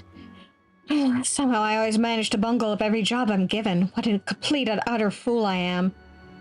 Well, I suppose all that matters in the end is that we obtain the fins. I shall return to headquarters and inform the others. I'll meet you back there.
Nice stairs.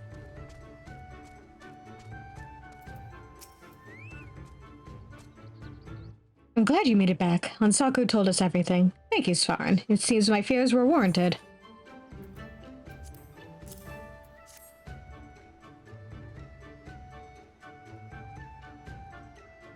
These fins, they are all in near perfect condition. They will no doubt surpass even Mistress Kikimo's high expectations. Now that we have everything, let us deliver the goods to our client without any further ado. I should prepare one of our ships and begin stocking it then. Very good, Suzume.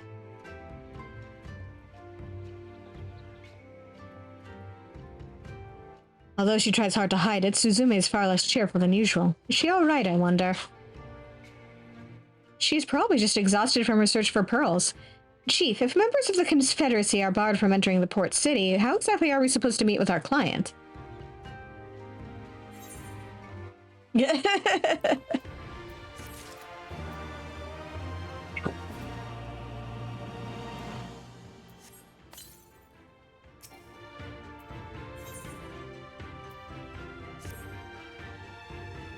While it is true that we are banned from setting foot in Kugane, there is no such law prohibiting Mistress Kikimo from coming to us.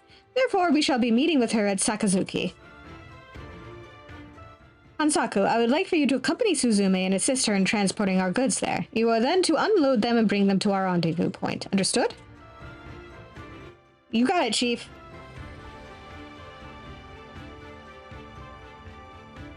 Svarin, this shall be my first time meeting Mistress Kikimo, and I would like to have you accompany me.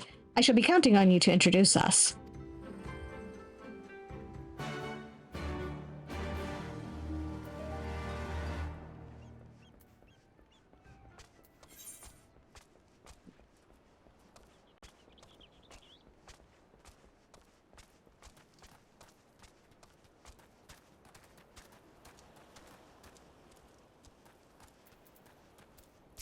Okay. Nope.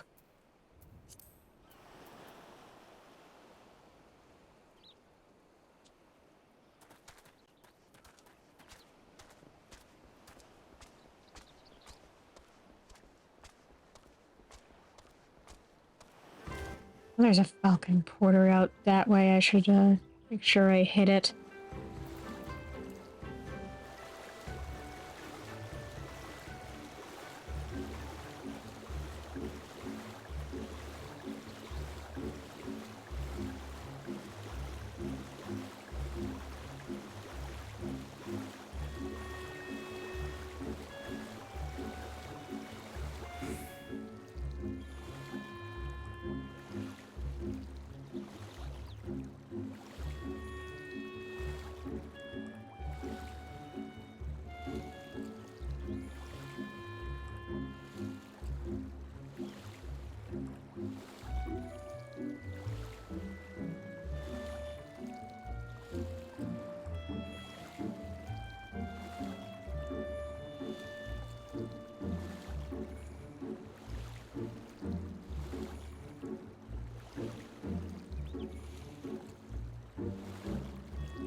At least I'm filling out the map on the way.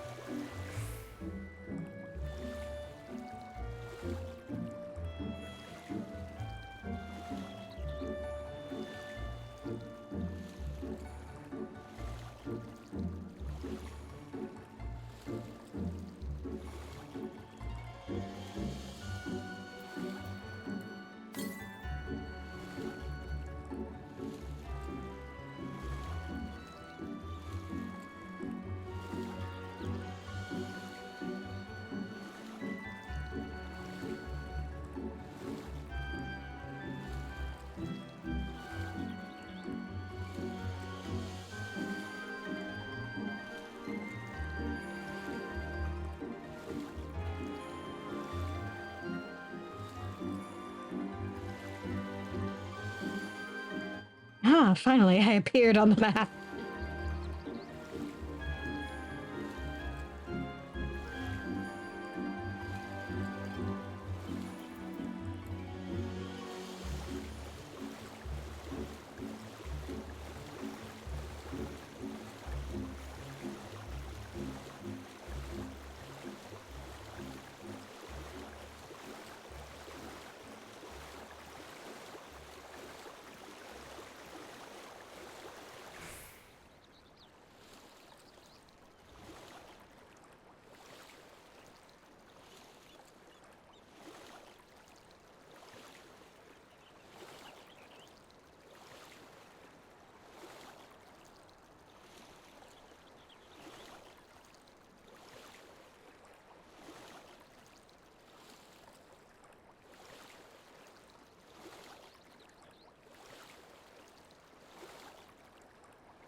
There they are.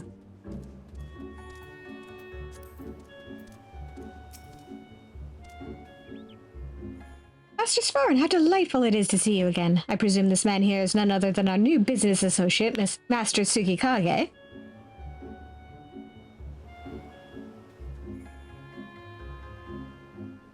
Mistress Kikimo, it is a pleasure to finally meet you. Before we turn everything over to you, please first allow me to present you with these.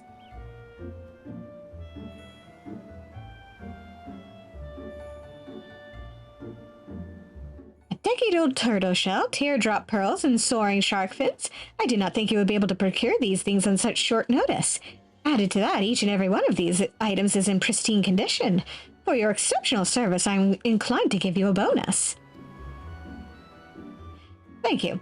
As for the rest of the goods, we can turn those over to you at your earliest convenience. There is quite a lot, so I imagine you will need a merchant vessel to transport them back. I assume, however, sailing such a large ship into this area might attract the attention of the Bakufu. Yes, and were they to catch us dealing with members of the Confederacy, the consequences could be dire. Then let us complete this transaction on the northern side of our island. Once you return with the larger ship, we can load everything up there, out of the reach of the prying eyes of the Hingan soldiers at the Ruby Price. An excellent idea. I shall return to Kugane and have a mercantile ship prepare for departure. Master Tsukikage, I will be leaving you here, till we meet again at Sakazuki's northern tip.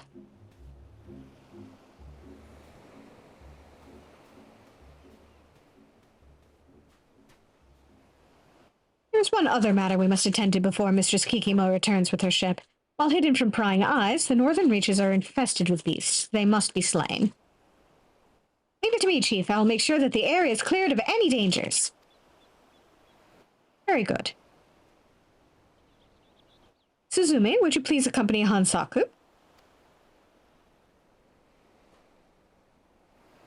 Suzume, are you listening to me? Please go with Hansaku and secure the northern area of the island.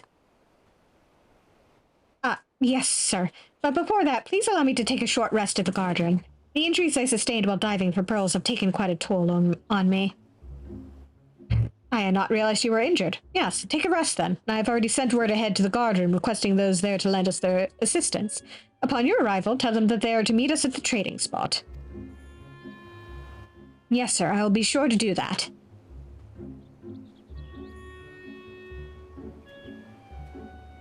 There's no need for that, Chief. I can take care of everything on my own.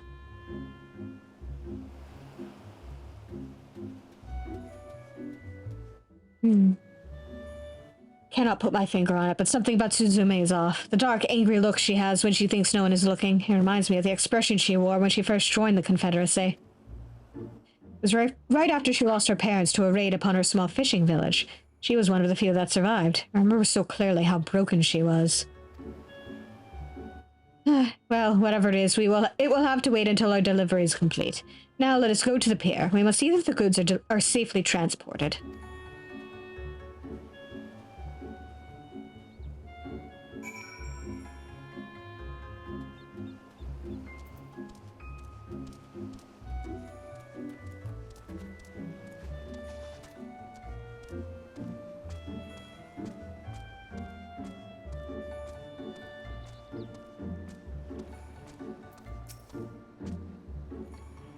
We are missing some of our goods. Thank you for informing me. I should take things from here. Yeah, it'll be fine. Nothing terrible is gonna happen or anything. It's fine. Impeccable timing as always. My men just finished their final round of checks when they discovered that our most valuable item, the Crimson Shell ring, has gone missing. We must track down the thief immediately. Please go and get Suzume. She should be at the guard rooms and will come out if you call out to her. The chat mode and say use your keyboard or the software keyboard to enter any phrase that contains the name Suzume to call out to the pirate from the designated location.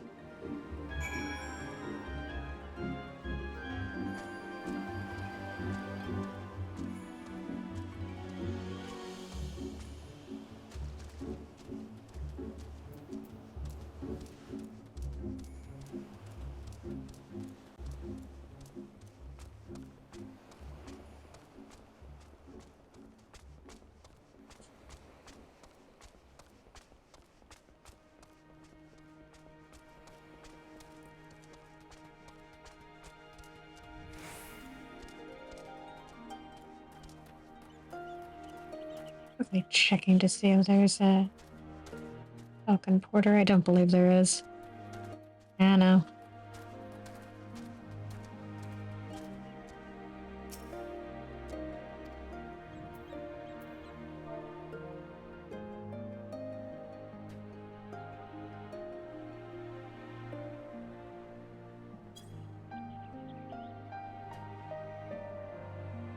You're looking for Suzume, I take it? Well, you will have no luck finding her here. She has long since gone to help clear the meeting area of beasts. Originally, I was to go with Hansaku, but she insisted on taking my place. When Suzume left wearing a pearl ring, it became immediately obvious what was going on. She and Hansaku are having an affair! Gahahaha! I'm not sure that's quite what's going on. I simply cannot wait for them to return. I won't let them hear the end of it. I don't think they're having an affair, sir.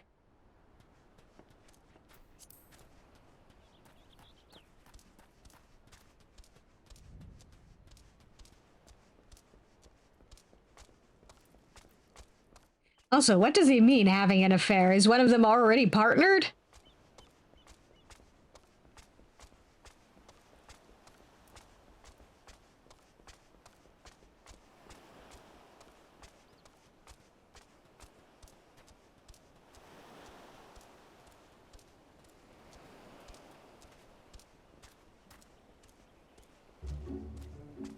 Tsukikage!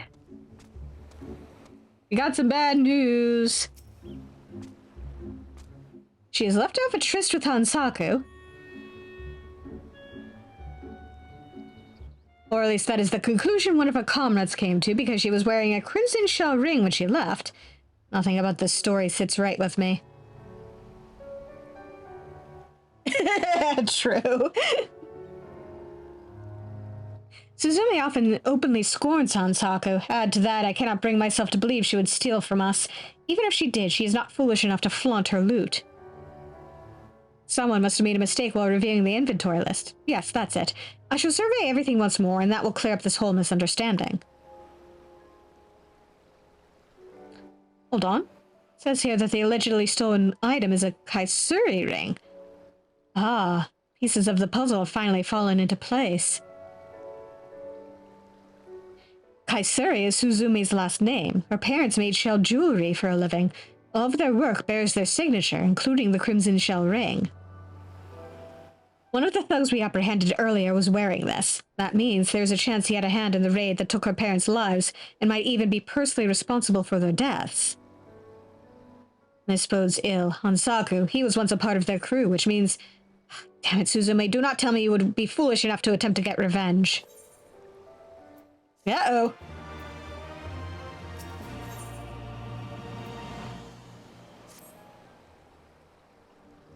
What a terrible mess. If, as I suspect, Suzumi has gone to exact revenge on Hansaku, she is likely making her way to him as we speak. The Confederacy is made up of a diverse group of people, and all of us take a vow upon joining to leave our pasts behind us. If she were to harm a fellow member, regardless of the circumstances, she will be branded an enemy. She knows this, yet it seems fury has taken hold of her heart and clouded her judgment. We must act quickly and put an end to this nonsense. Yeah. Nemo is cheering for her to get her vengeance, while poor Svarin is like, no, let's not. let's cool our heads here. Were it not that they needed a captain to transport our goods, I would go and stop her myself. As it stands, however, I must ask that you intervene on my behalf. Please, hurry to them and see that no harm comes to either Suzumi or Hansaku.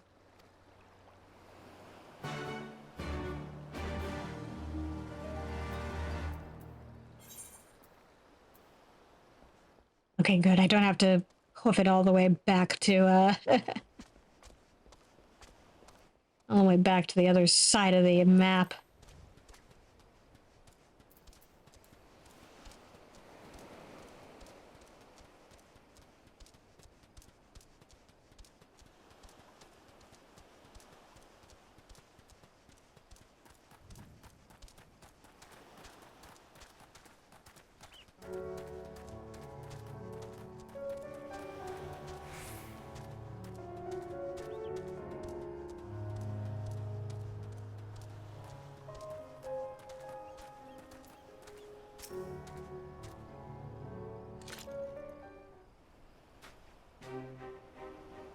Svarin, stay right where you are. If you attempt to stop me, I will put an arrow through you as easily as I will this vile man.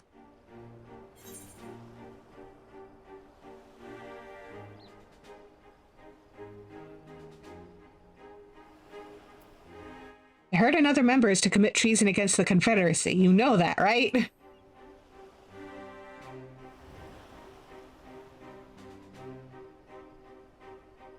Treason or not, I must avenge my parents' deaths. Because of them, never again will I hear my father's gruff voice or feel the gentle touch of my mother's hand. Unless I kill off those responsible, they will never find peace. Nor will I. You fool!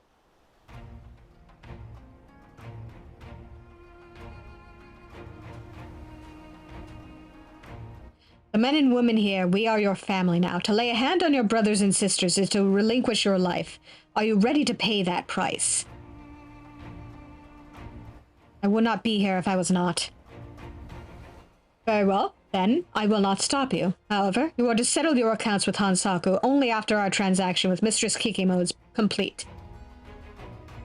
The Confederacy's entire future depends on the success of this trade. I will not have you ruining it for us.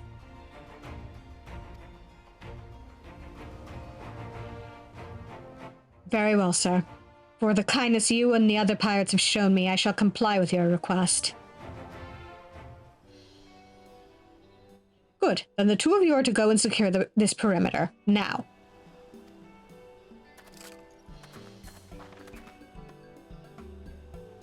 Yes, sir.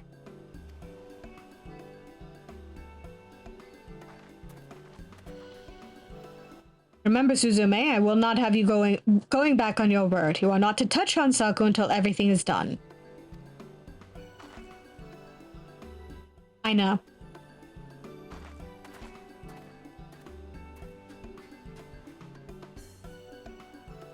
Seems you made it here just in time to prevent what could have well been a catastrophe. Thank you, Svarin.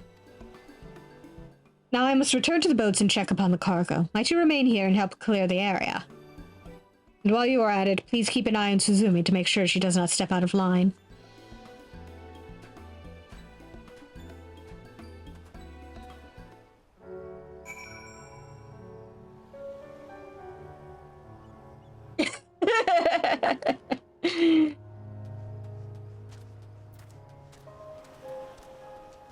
Yeah, if he drowns under his own initiative, it's not her fault.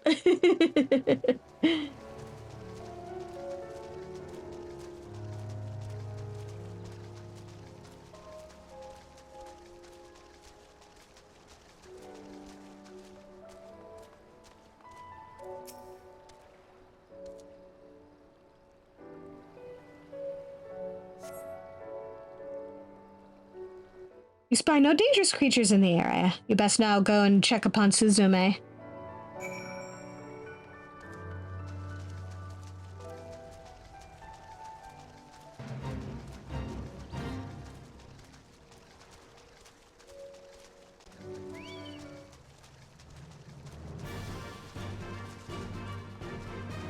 Got no time for you. I got no time for you either.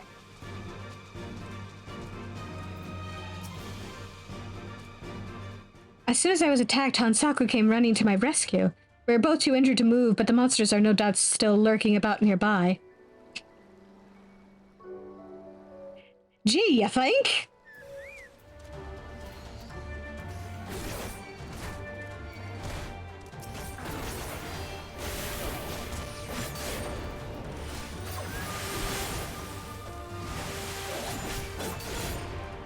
Should probably face them away from these guys. Right? Yeah.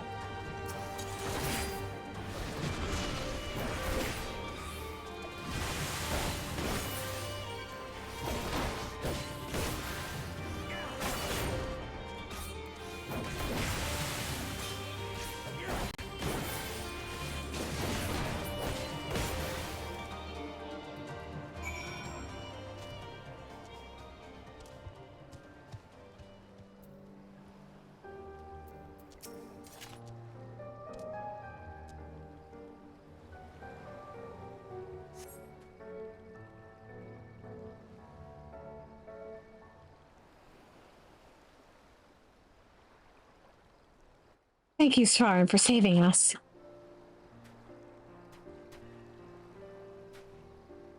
I was so blinded by rage that I did not notice when the beasts crept up behind me. If Hansaku had not come when he did, I would be dead. I suppose in saving me, you sought to earn pardon for your crimes? It was not to gain your forgiveness that I threw myself at them. I was acting purely on instinct. I can believe that. You never were one to think before you act. Stop smiling. That wasn't a compliment. Ah! You were a fool to the very end. Who goes out of their way to save the one person trying to kill them? Perhaps, however, the bigger fool of the two of us is me. Where you constantly look to the future, I desperately cling to the past. My parents, they would not have wanted this.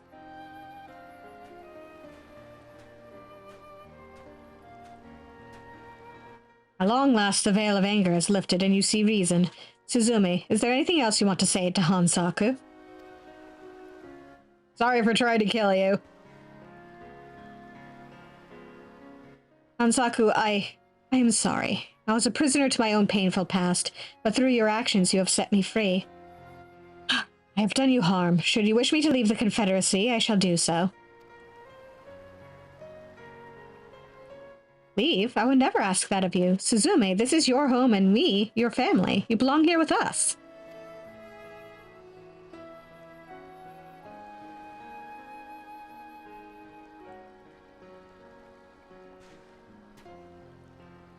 Thank you. Sir, I know I disappointed you, but please, give me a second chance. Let me stay here with you in the Confederacy. It was never my plan to expel you. All families have their problems, and we are no different. What is most important is that we learn from our mistakes and do not repeat them. Yes, sir. Pardon me, Chief, but isn't Mistress Kikimo set to arrive soon? Won't our deal fall through if we don't go to meet her? Some things are more important than money. Business deals can be replaced, but I am afraid the two of you cannot. I hope that does not mean you intend to renege on our deal.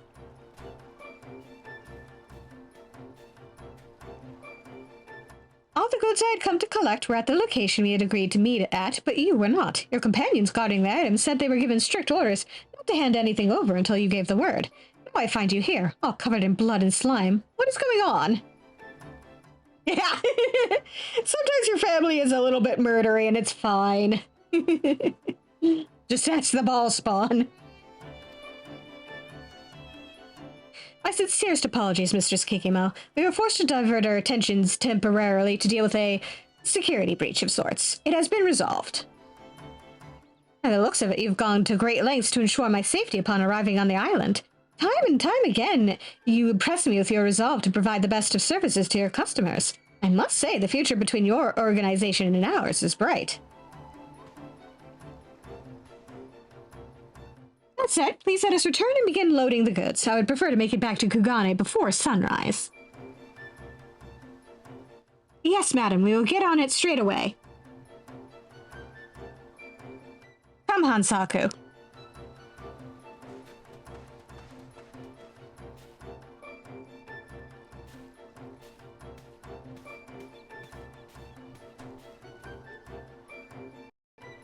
Sparn, your help has been indispensable.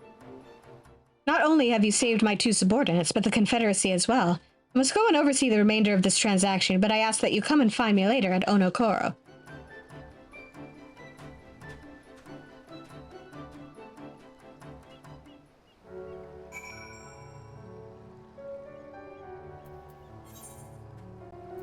I am not hoofing it all the way back there.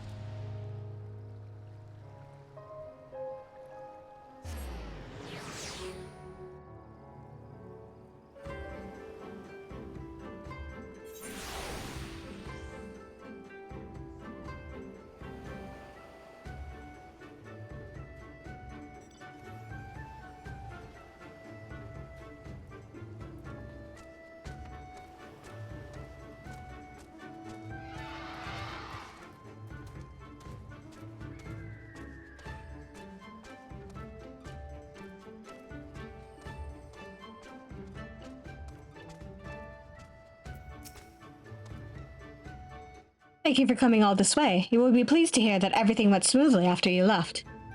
Suzume and Hansaku were quick to load the ship. It was almost as though nothing ever happened between them. You, of course, are who we have to thank for that. We are greatly indebted to you for all you have done for us. While you may not be an official member of the Confederacy, we have come to think of you as family. I hope you will come back to visit us whenever you can.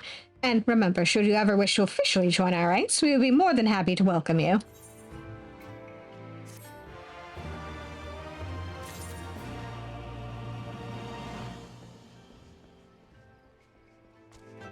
Okay, with that out of the way, let's get back to the main quest.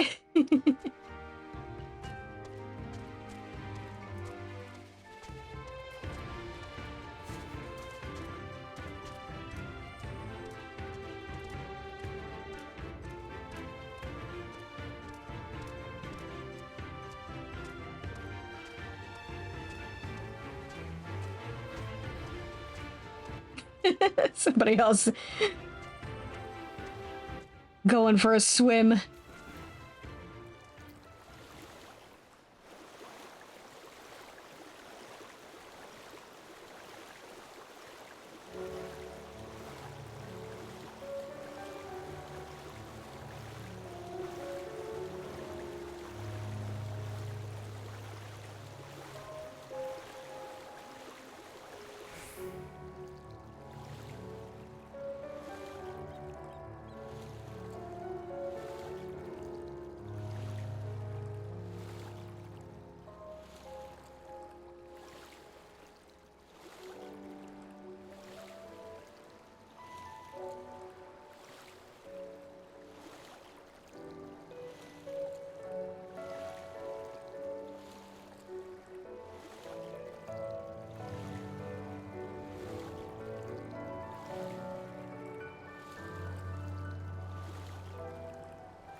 Yeah. Do.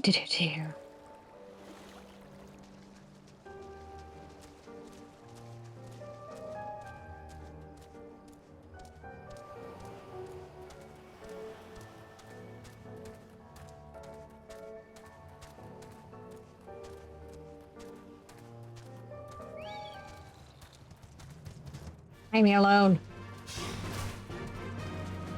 Leave me alone.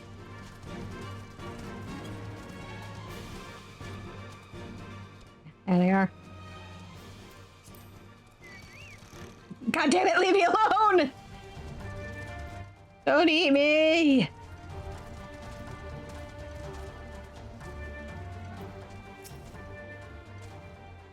I think this is the Isle of Becco. No, to be honest, it looks the same to me as however many other islands around here. Rasha said there was a cave that would lead us to their village. We should search further inland.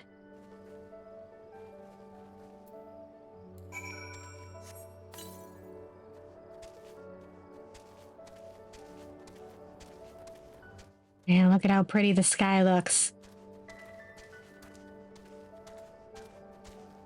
There's so many stars.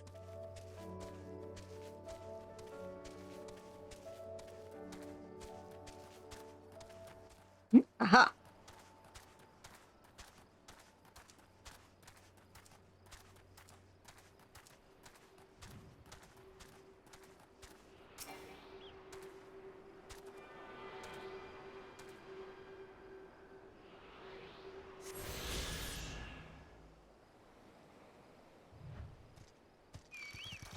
Do you mind?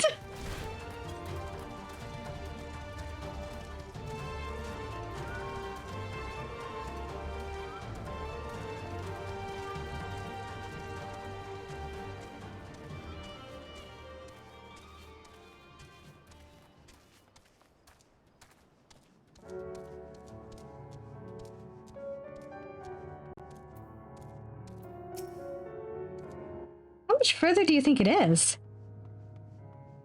Yeah, I'd say it's pretty close.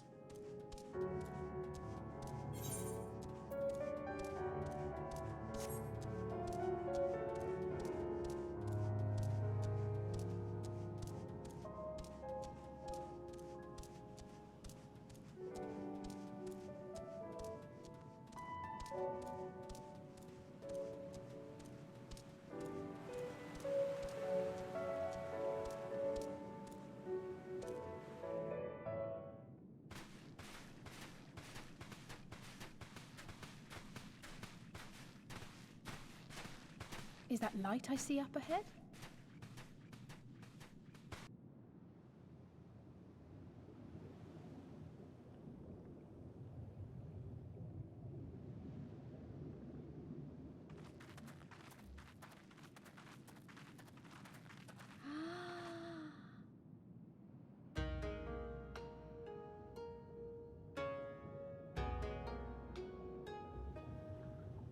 We appear to be standing inside a giant bubble. By the 12, I think we're on the seabed.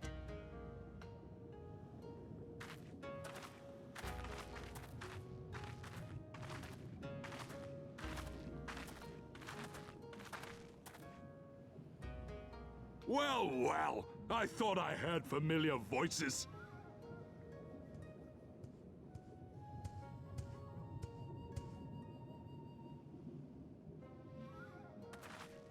Soroban, what are you doing here? What a curious question. I live here. Then this is the home of the Blue Kojin. Just so. I bid you welcome to Tamamizu.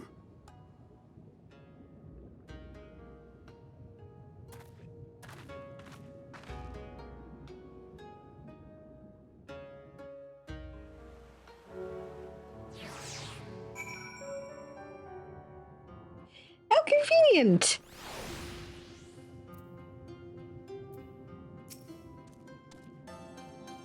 How fortunate that we should find a familiar face in this place.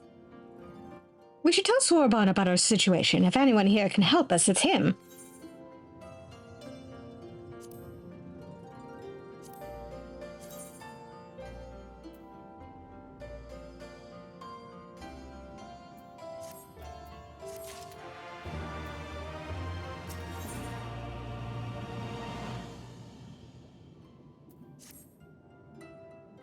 So tell me, my friends, what strange tides bear you to our home? Well, that is indeed a most dire predicament, but perhaps an opportunity for us to craft yet another profitable arrangement. Very well, I shall introduce you to our leader, Bunshin. It will be up to you, however, to present your case.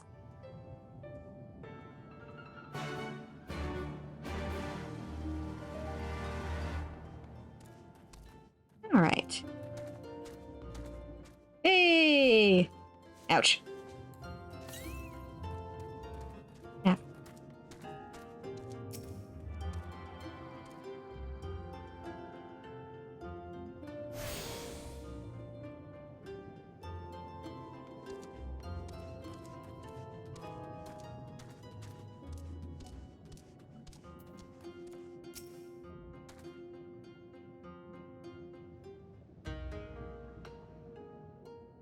Welcome, guests.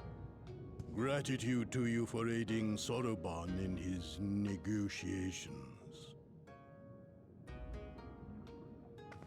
We thank you for your hospitality, honored elder. Pray forgive me my brevity, but I wish to discuss an urgent matter.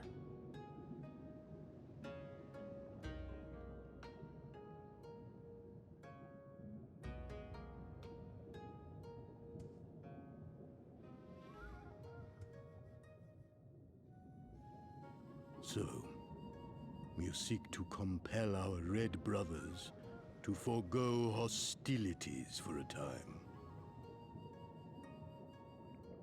That's right. We know your two clans have your differences, but what with you being brothers and all, we thought you might be able to share some secret knowledge or something? From far above, you have journeyed here in search of our wisdom. You shall have it. All creation is a tapestry, through which the divine is interwoven. Kami are legion, and they can be found in the great and the small.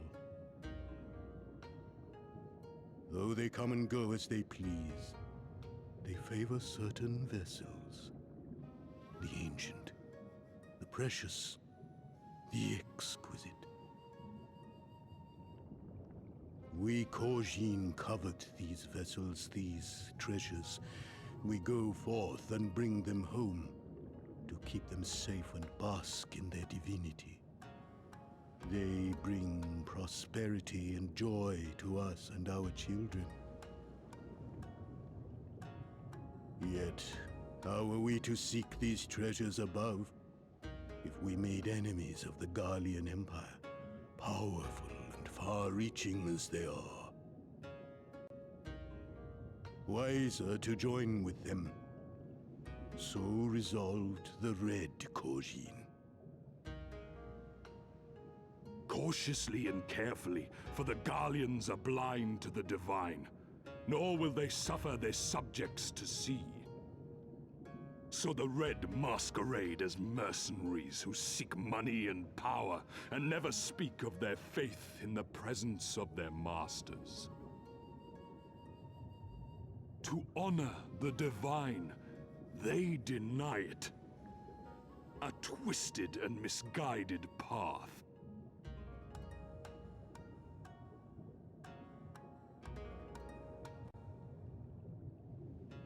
Aye, aye. Kami will not abide such foolishness. This they shall learn to their sorrow. While our Red Brothers live by the sword, we Blue Kojin uphold the old ways, engaging in trade and valuing peace. Alas, men distinguish not between our clans, and judgment for the doings of the Red falls unjustly upon the Blue. Thus do men grow more and more reluctant to deal with us, denying us our treasures. This cannot continue. On that point, we are in agreement. You are willing to aid our cause, then? There is a way that the Red may be driven to retreat into their shells. But to share with you this knowledge is to reveal secrets of the divine. Assurances must first be had, trust forged, a bargain struck. Well said, Elder. In great crises is great profit to be had. Delight not overmuch in such things, Soroban. Now, tell our guests what must be done. As you wish. Well, I've no idea what we've gotten ourselves into, but so far so good, right?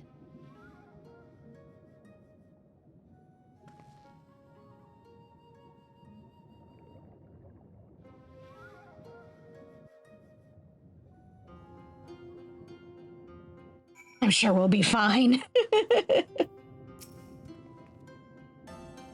Listen well, my friends. We require your assistance with the search for a priceless treasure, the Asakani no Magatama. This treasure, this jewel, this most sacred of Kojin relics, was in the possession of Hingashi until they decided to present it to the Garleans in a gesture of conciliation. The Red would not abide this, and so they plotted to seize the vessel bearing it to their imperial masters. Alas, though they succeeded, in the ensuing chaos the Magatama was lost to the sea. We wish to recover the sacred jewel before our brothers. However, were we to come into conflict with them, it would be problematic. Therefore, we turn to you. So you want us to search the ocean floor for this treasure of yours? Not sure how we're supposed to do that without you now. Drowning? Fear not. There's a ritual I can perform to imbue your bodies with a powerful blessing. But first, you must prepare offerings for the sea. I require twisted ruby coral, several fist-sized sea snail shells, and a freshly harvested uncu carapace. That's quite the shopping list. I will see to the shells, and Lise can look for the coral. Svarin, would you go and find an uncu and relieve it of its carapace? All right.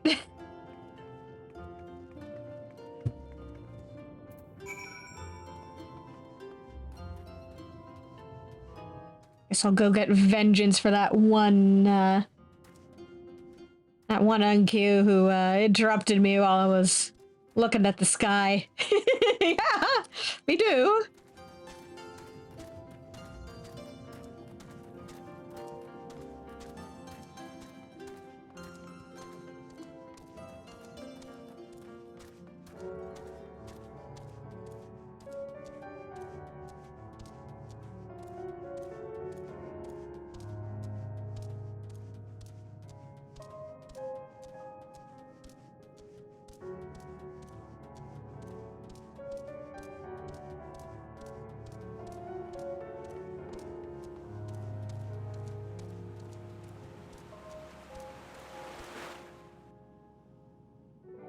Yeah, it's such a cool design.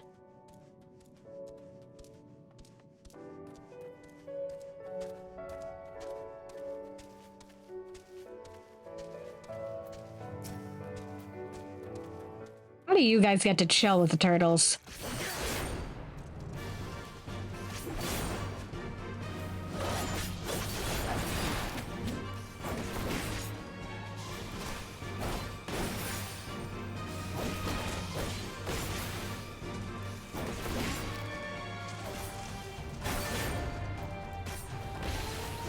Here we go. Forgot where interject was.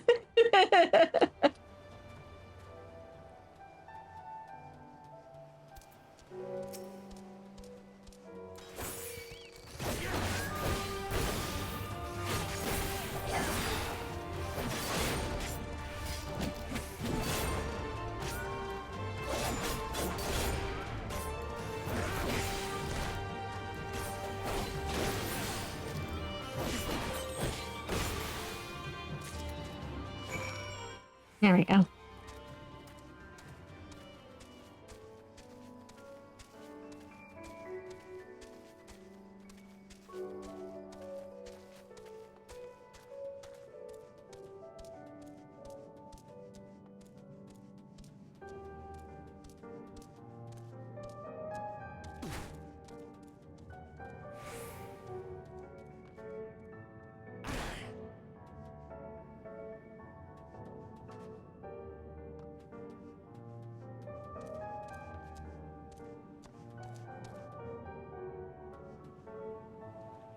God, come on.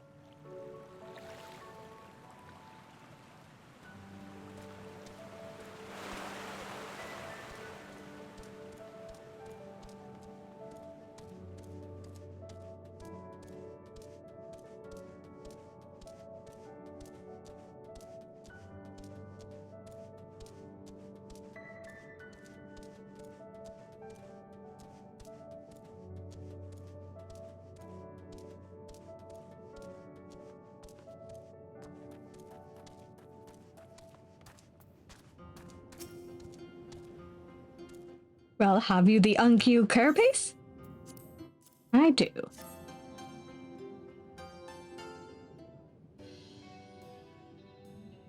Splendid they are. The kami shall be most pleased, I am sure. Yeah. I got it. I got the ruby coral you wanted. And the sea snails, snail shells. They're about the size of my fist, though I realize now you may have meant yours. These shall more than suffice for our purpose. Next, we must make ready to present them to the sea and perform the ritual. Once it has been completed, you will be able to move freely through the depths and find the Yasakani no Magatama. Out of curiosity, how large is this sacred jewel of yours? Unless it's far too large to be carried by the three of us, how are we supposed to even find it? The Ruby Sea is not exactly small. Ha ha ha! Surely you realize we have been searching this whole time. The area we wish you to explore is but a small fraction of the Ruby Sea. Already we scoured most of the seabed near and within our territory to no avail. All that remains is a region to the west. Yeah. The shell list of Sui no Sato can provide you with better guidance than we. You would do well to visit them first. Shell lists? You mean the Kojin aren't the only ones living under the sea? Of course not. The Rain have been here for as long as I can remember. Shiosai, the overseer, I believe, can tell you more when you arrive. But we are getting ahead of ourselves. We have yet to carry out the ritual.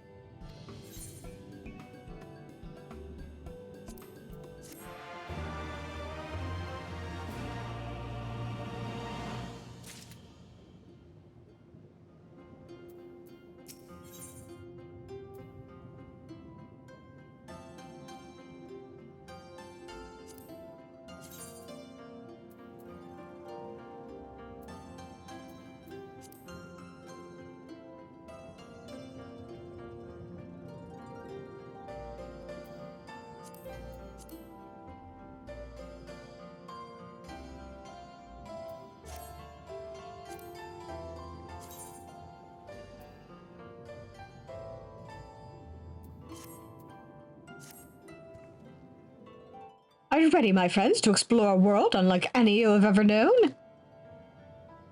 Then let us go to the western part of the village, where the water twists and turns, and there complete your preparations for the ritual.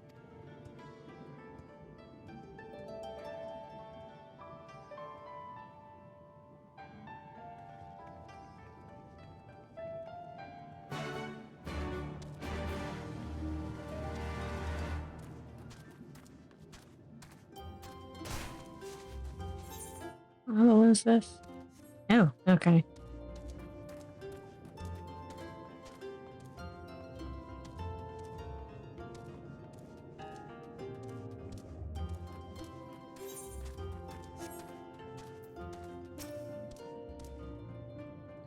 He dove into the water a moment ago and said to wait here until he returned.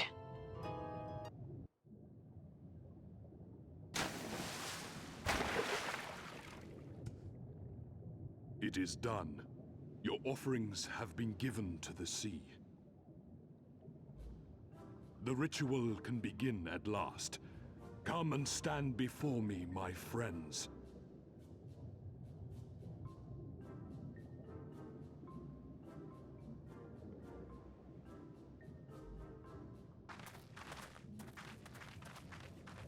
Yes, yes. Listen to my words, and let all else wash away. Listen to my words, and feel them flow into your heart.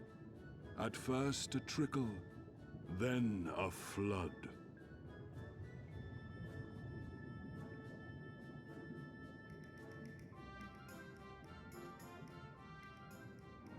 O Kami of the fathomless waters of the fallen, the ascended, the flowing, and the becalmed, caretakers of the shallows and of the depths, receive of us our meager offerings, cleanse these ones of earth and stone, and grant them your blessing, that they might drink deep of the divine.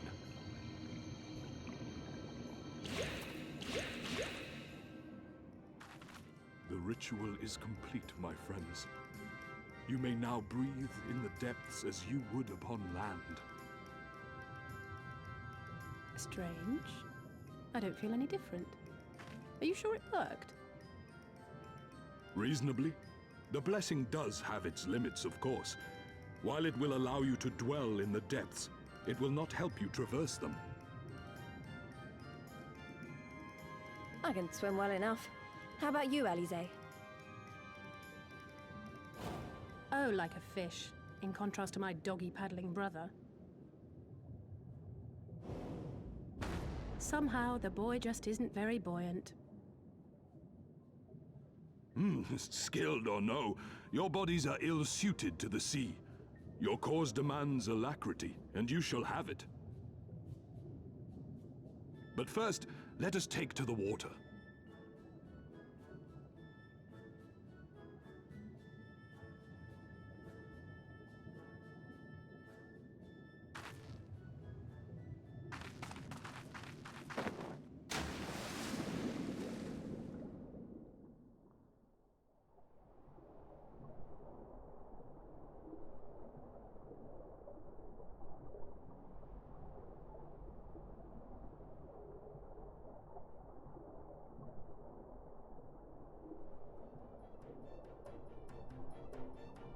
Incredible.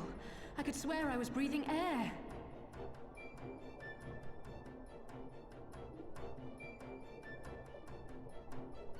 Now I shall summon for you noble steeds of great strength.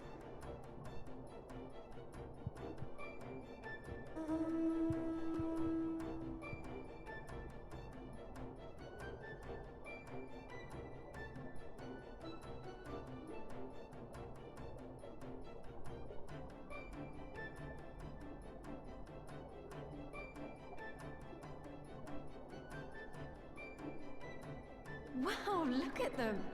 I bet they could take us all the way to the deepest depths of the sea. And so they may. After we've won over the Confederacy, rescued Kosetsu, and liberated your respective homelands.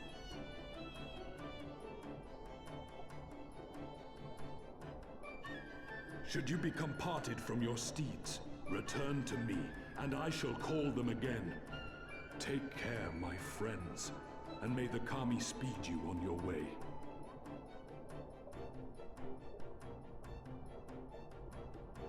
We'll find that treasure in no time, come on!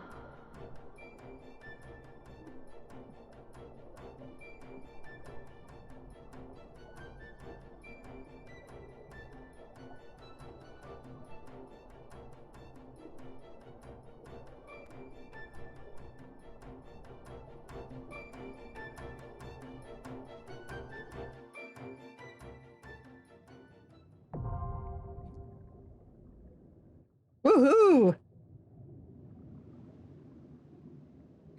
Owing to Sorbonne's blessing, you may now dive into deep water and stay submerged indefinitely. Underwater settlements like Tamamizu and Suinosato can be accessed via circular portals. To leave deep water, you need only swim towards the surface. Conversely, to dive into deep water while swimming on the surface, press Control plus Spacebar. Should you become separated from your steed, speak with Sorbonne and Tamamizu to mount a striped ray.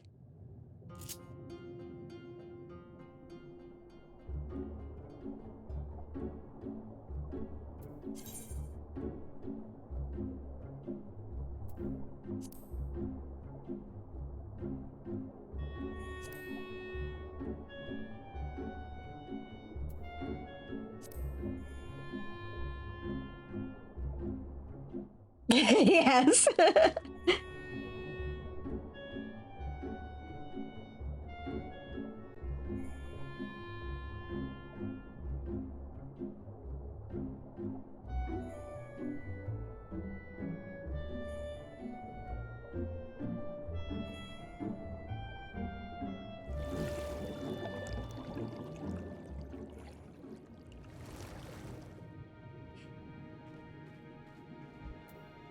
Swimming and diving is pretty fun, though. At least in game. This must be Sui no Sato, the Ryan village Sorbonne told us about. Right then, let's see if they can't help us find the Kojin's missing jewel.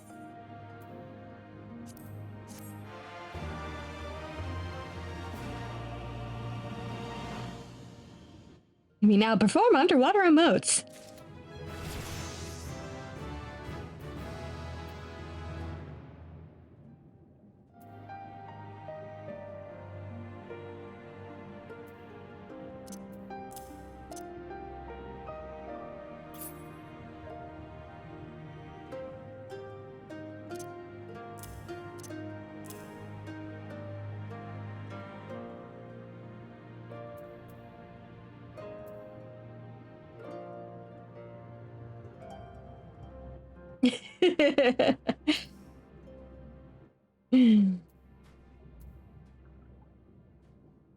Damn pestifugal.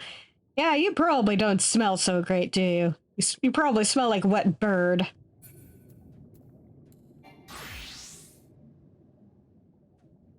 Oh. Unable to apply glamour plates here. Oop.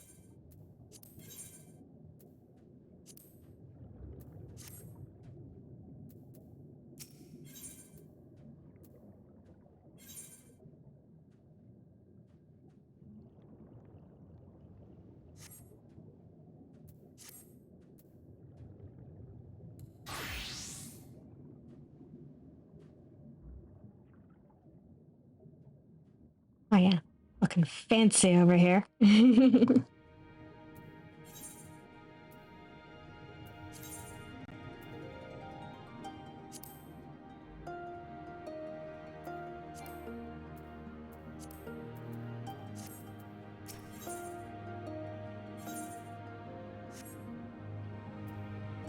Okay. If this is Sui no Sato, then Shiosai, the overseer, should be around here somewhere. I dare say one of the locals will be able to point us in his direction. Though, now that I look around, I get the distinct impression we are not welcome here.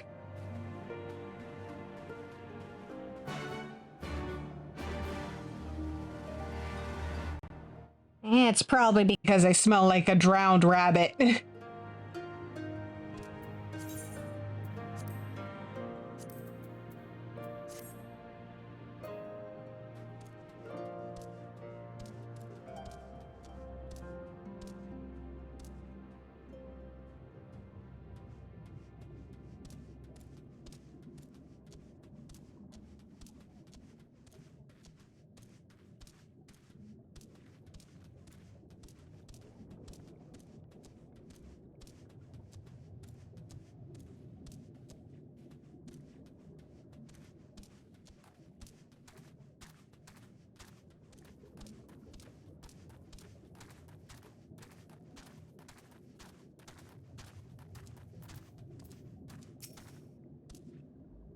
In a place like this, it's hard to tell where the important people live. I mean, everywhere has a sea view.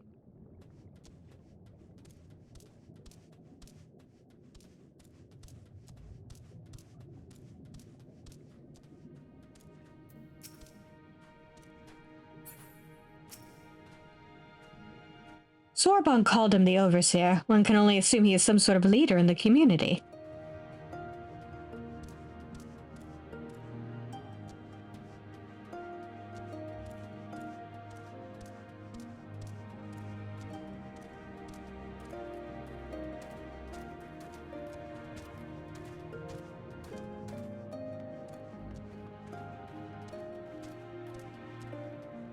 Okay.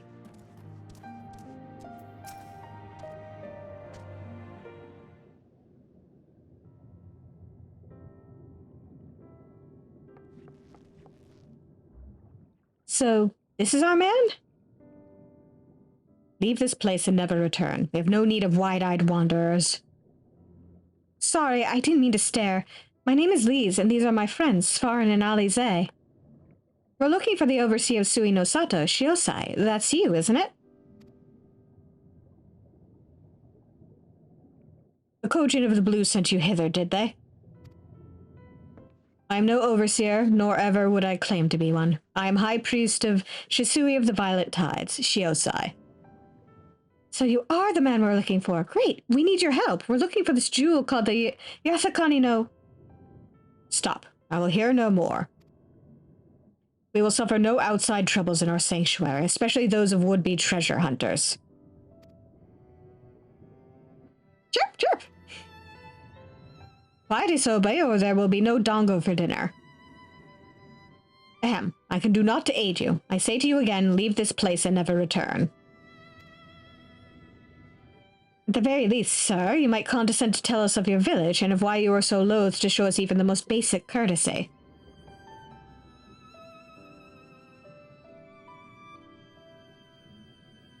Suino Sato is our sanctuary. Under benevolent leadership of the Ruby Princess, sovereign of Shisui, we Ryan enjoy humble yet fulfilling lives. But it was not always so. Long ago, our forebears were driven from their ancestral lands. Beneath the waters, they sought refuge from the ravages of war, and here they flourished. All that we are, our culture, our traditions, was born of the sea, as was I.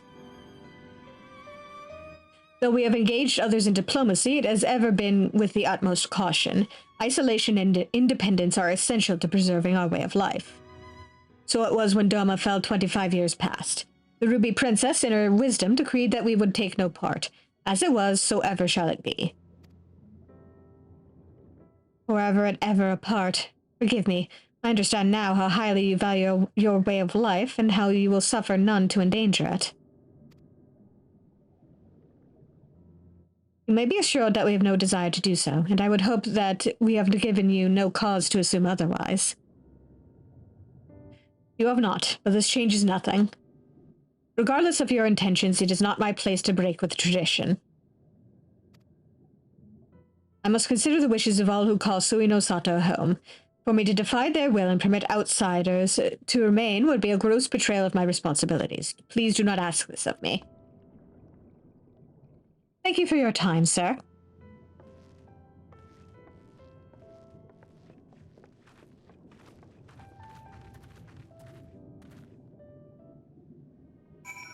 And there's the reason why it's not a sanctuary.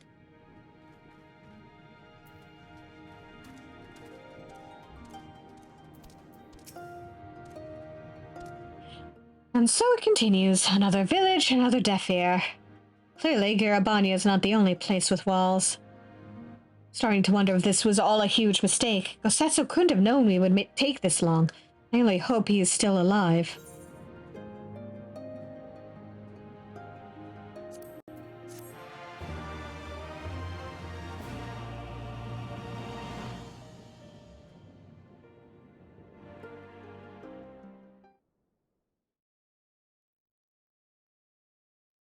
Meanwhile, in the Tavern of Asari...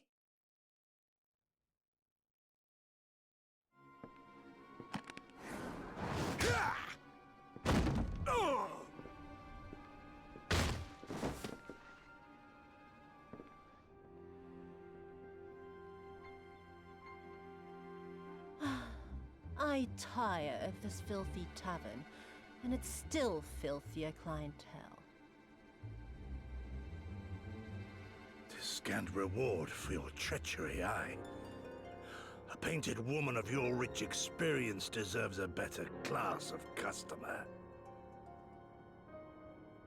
Oh, name-calling. Is that what we've been reduced to? Orphan of the Nayori. Widow of Sashihai. What joy it must have brought you to be revenged upon us all.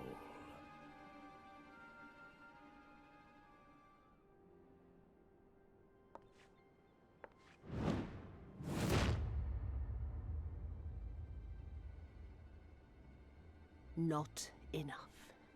Not nearly enough. My appetite for your agony is as an abyss.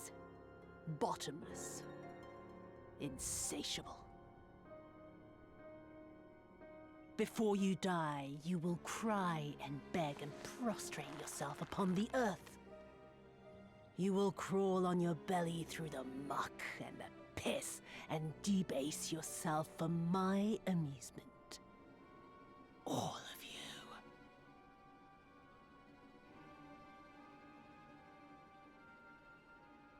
But you think you are made of sterner stuff? Rather than have him beat you, mayhap I should have my oaf go and fetch your master's head.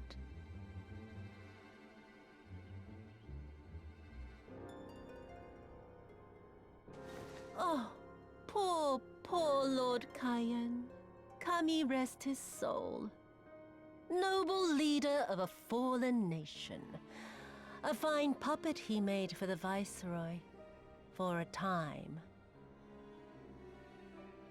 25 years he was content to serve his masters as a dog.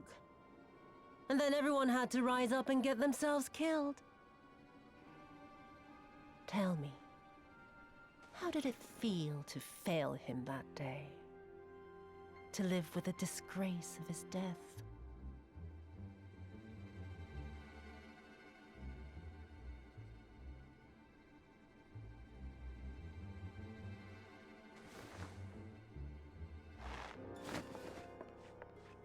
Not that you were a stranger to living with disgrace, of course.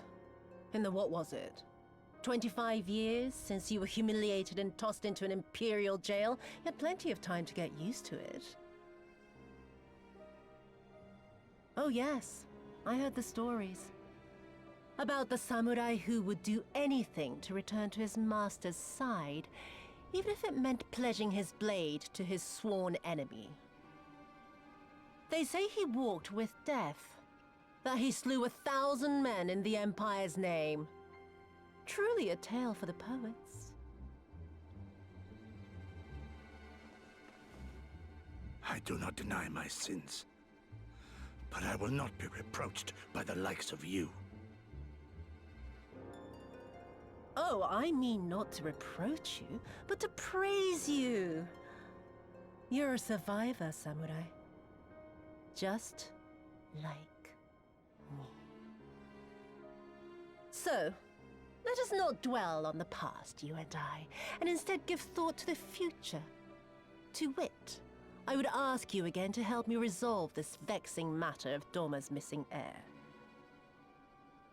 Living or dead, it makes no difference, really. But the Garleans are most insistent that we put this problem behind us. And I know you helped him flee. So tell me, what became of Lord Hien? To my dismay, the details escape me at present. Mayhap your dog could jog my memory. Get on with it, and mark me, brute. There is no limit to how far you can fall.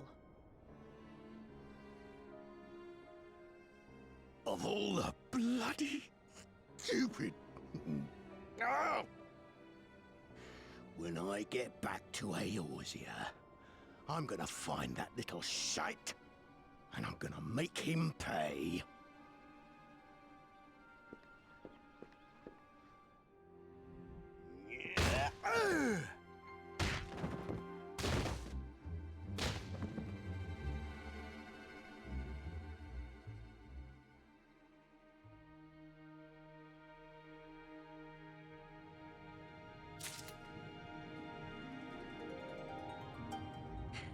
Well, he's hanging in there.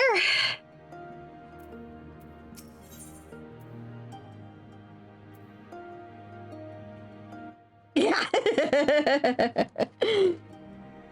Meanwhile, we're off having fun under the sea.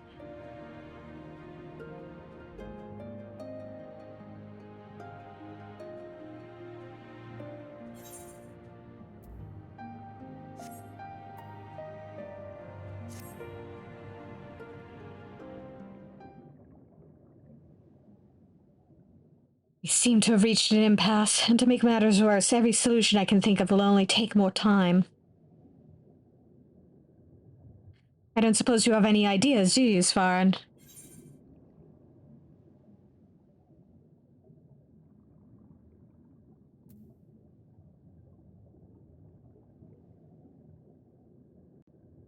Yeah, we could ask the villagers if they know anything.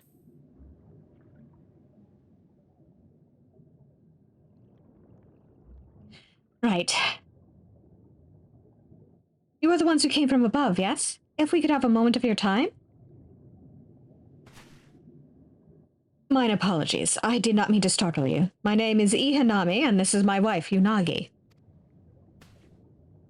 We were wondering, have you any news from Doma? If so, we should like very much to hear it. May I ask why?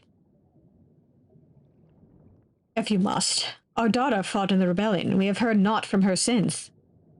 'Twould be too much to hope that you know of her, but her name is Yugiri.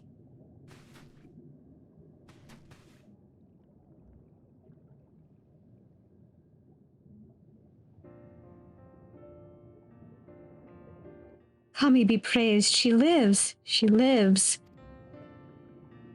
We're looking for her too, actually, but I'm sure she's all right.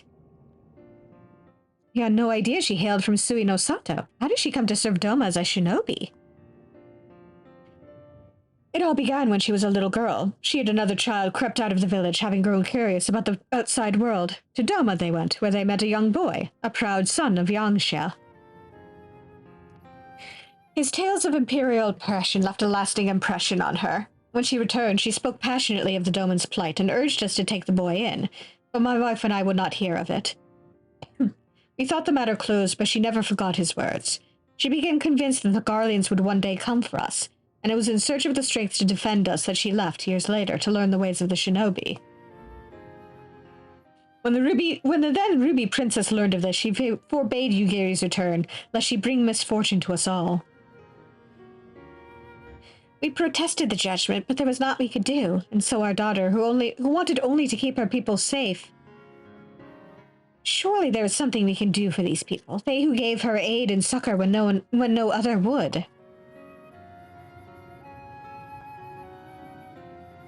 I am but a humble stonemason, but if it is the Yasakani no Magatama you seek, I may yet be of some assistance to you. The jewel is known to possess an unusual property. To the naked eye, it is as jade, but when bathed in a particular light, it shimmers with a divine resplendence. I've mined similar materials before. To find them, one must use these lamps. They cast an invisible light under which the stones sparkle. In the deepest depths, they are invaluable. So you're giving us a black light.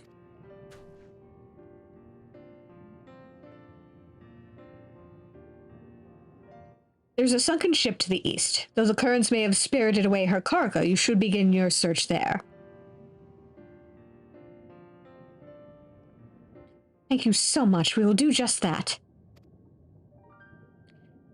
I hope you find that which you seek. I only wish there was something more we could do to assist you. Know that you will be in my prayers.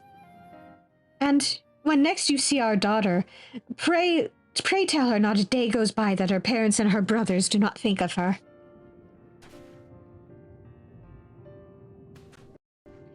We will, I promise.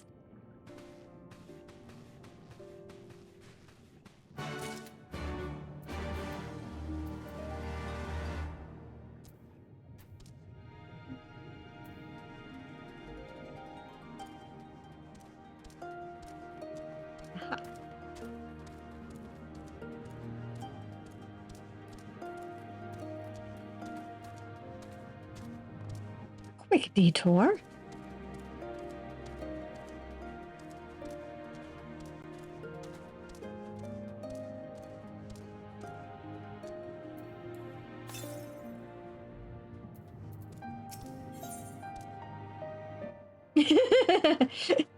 Don't worry about it.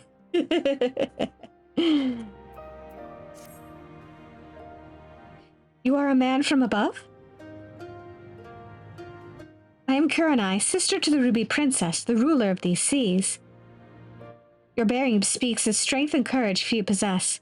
I've been waiting for one such as yourself to arrive. Though not many know it, the Ruby Princess's life currently hangs in the balance. A few days ago, a man cloaked in black visited Shisui of the Violet Tides. He claimed he had come to bestow a blessing of holy protection upon the palace. The incantation he muttered instead drew forth a terrible spirit which took possession of my sister's body. Not long after, similar wraiths of the void began to surge forth, overtaking the palace and stealing the souls of her nearby guards. Shiosai immediately evacuated everyone and has since barred people from entering or leaving the palace. Officially, the Ruby Princess is conducting a private ceremony. None but Shiosai and I know the truth. We have placed a seal over Shisui of the Violet Tides to prevent any of the wraiths from within from escaping. However, it will not hold for much longer. Shiosai grows more convinced by the hour that we must destroy the dome and everyone within it, including my sister. I beseech you, man of the land, lend unto me your might. Please, find a way to save her. All right. I will see that she is kept from danger. Thank you, truly. I know not what I would have done had you said no. Now, please follow me. We must go speak with Shiosai. I must meet with him to ensure he does not act prematurely and do something we will all regret.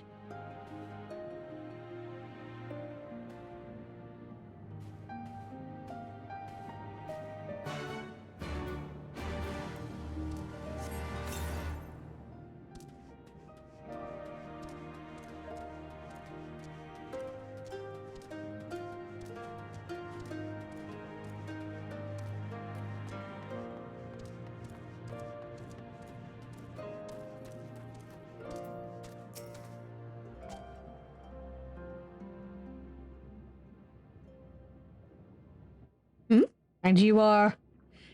I spoke to you like 5 minutes ago.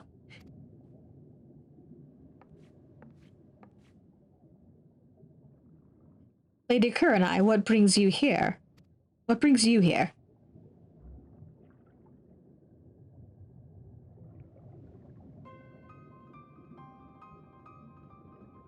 What? My lady, you of all people must realize how incredibly dangerous it was of you to entrust another with our secrets, much less a newcomer whose intentions we know not of. What other choice did I have?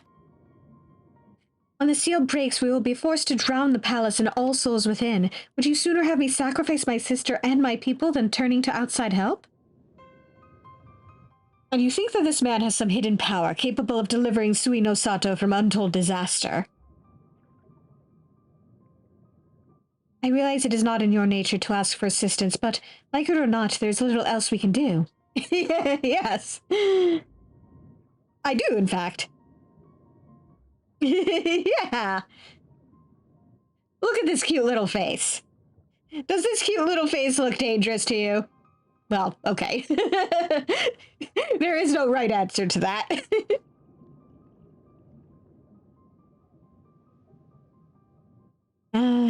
No outcome could be worse than losing the Ruby Princess. Even you must realize we only stand to gain by requesting this man's aid.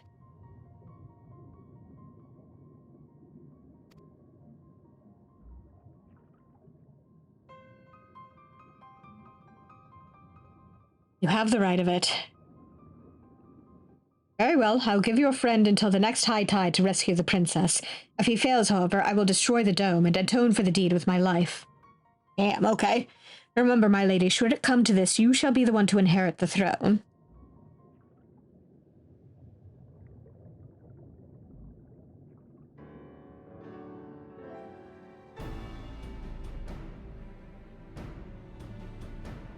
Here. Take this scroll. It will permit you to pass into Shisui of the Violet Tides. I presume you are aware of where it is located. My map will show me. Not to worry, I shall show him there. The palace lies just beyond the turquoise trench. Before we leave, however, there's one last thing I must share with you. I was not entirely truthful in everything I have told you.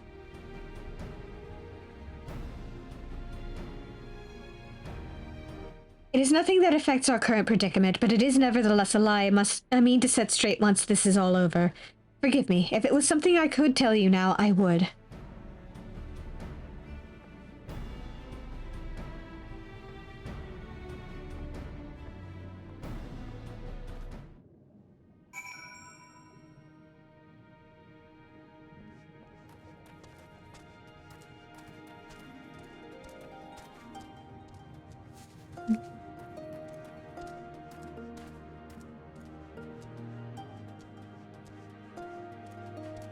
There's only one way out of here, isn't there?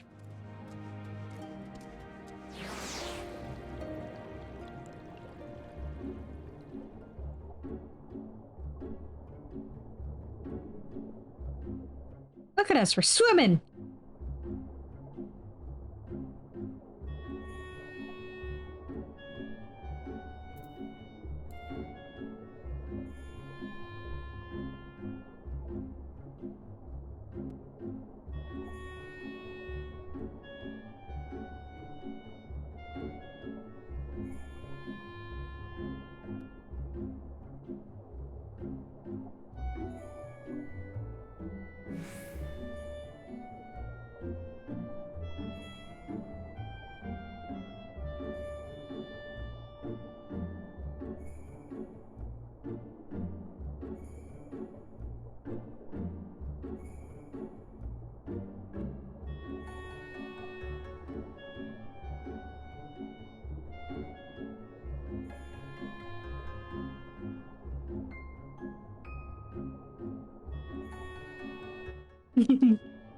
Under the sea.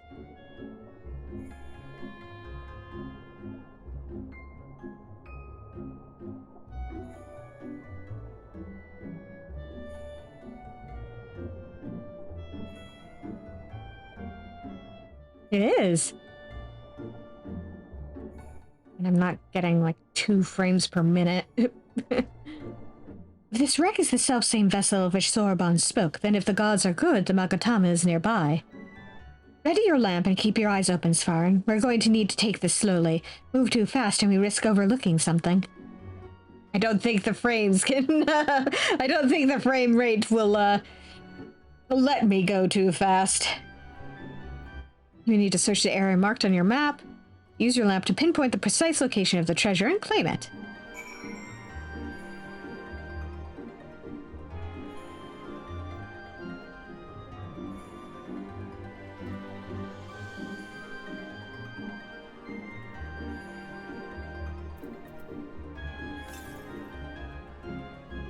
For an instant, you spy a flash of light. You are getting closer.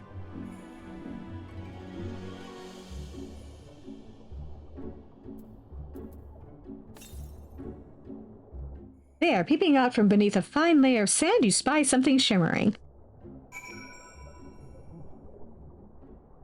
Apparently, I do remember approximately where this thing is.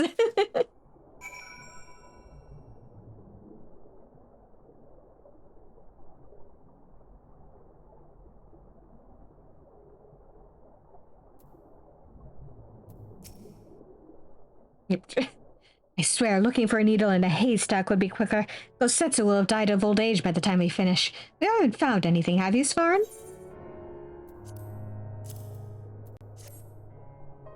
This is it! The Asakani no Magatama, exactly as Sorbonne described. It would seem that our fortunes have finally changed for the better.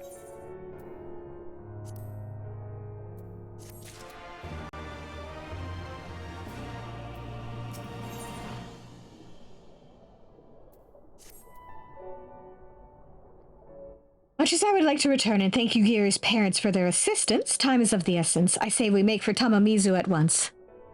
Hold on to it for now, Svarin. Once we arrive, present it to the Elder, and then we can finally learn how to deal with the Red Kojin.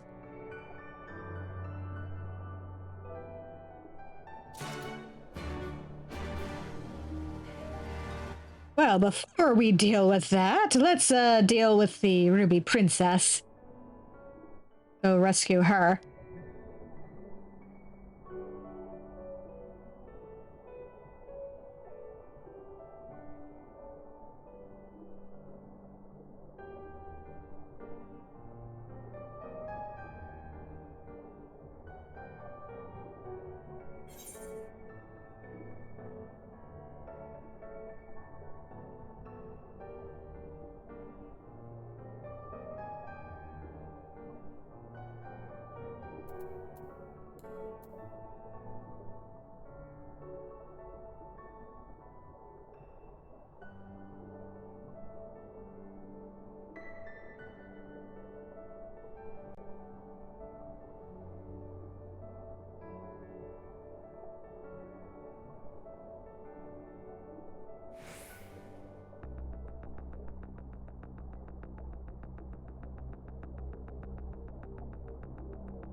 Methinks I am maybe not in the right spot.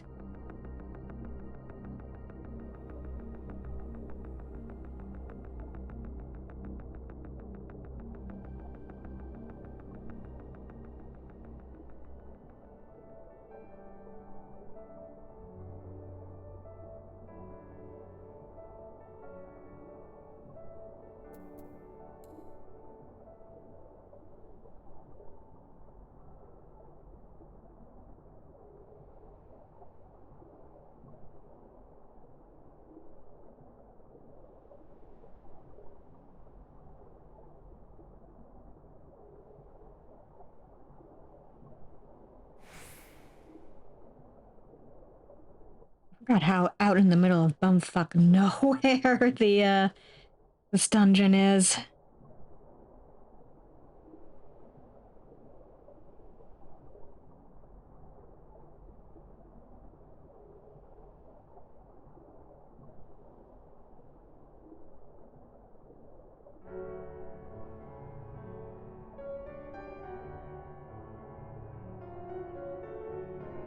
Yep.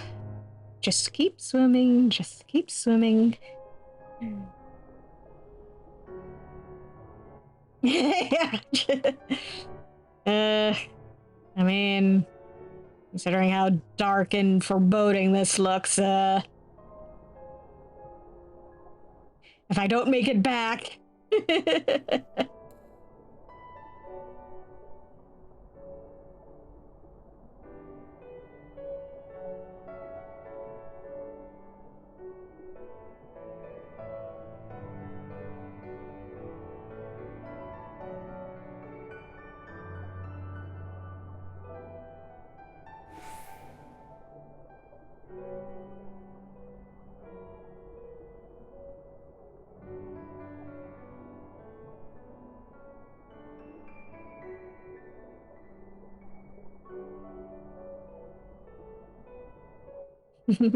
Good.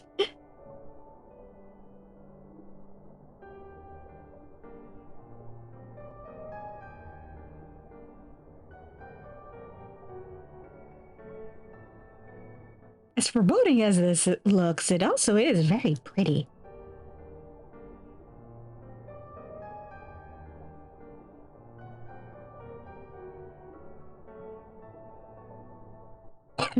Bunch of dark crystals looming out of the darkness.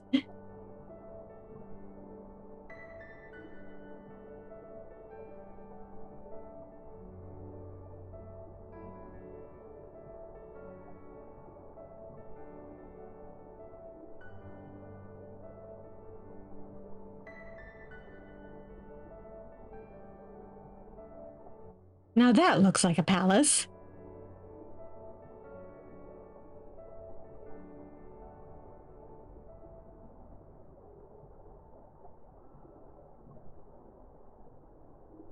Yep. I got it. Looking over my shoulder for a Leviathan.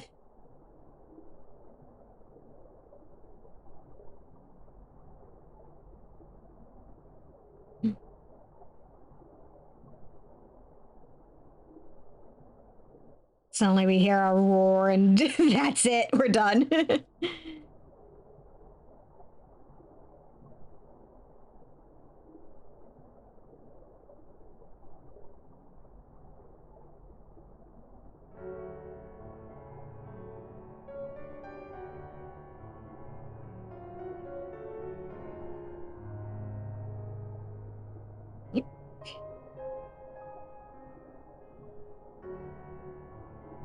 Hey, widget.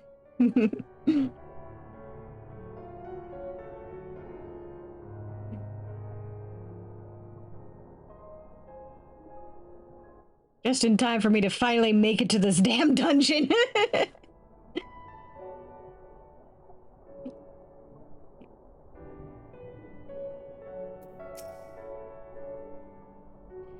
These are the gates to the palace. Inside are the Ruby Princess and her guards. Thank you, Svarin. Though he might not show it, Shiosai is secretly very grateful to you, too. The thought of having to kill the Ruby Princess, however indirectly, has been tormenting him. Right?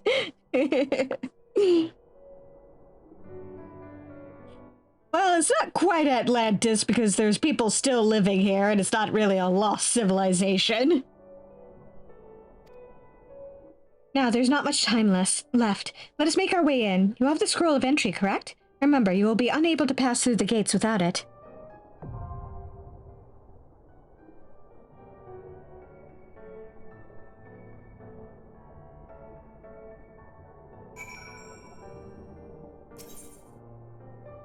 Okay. Oh. Oh. They don't have, Party Finder support for this one. I didn't think they did, actually. Alright, let's see.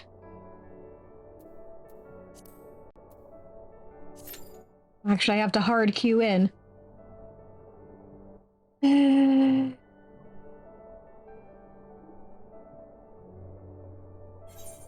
Actually, you know what?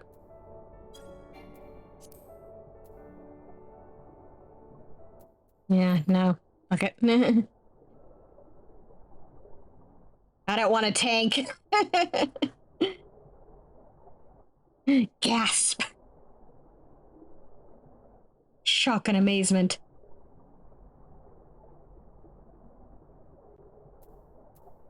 And you know what? If I'm gonna have to wait for this. I know, right?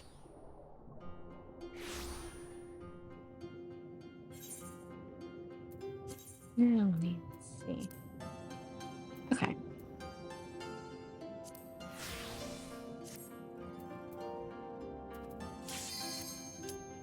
Here we go.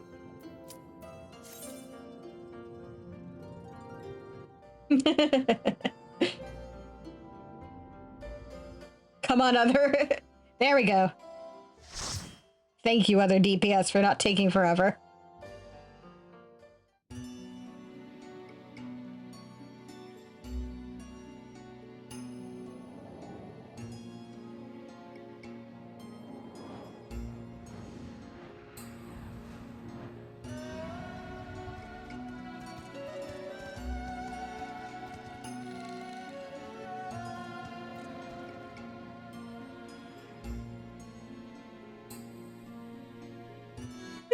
Oh no, there's a ghost in this party.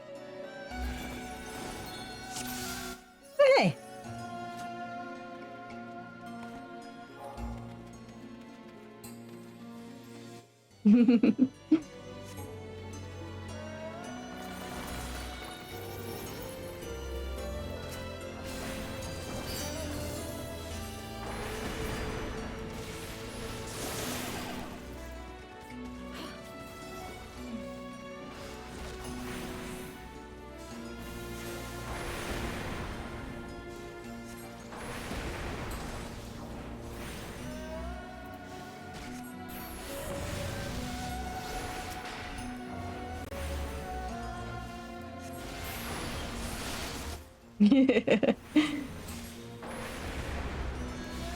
It's alright, everybody made it in the event and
Done here.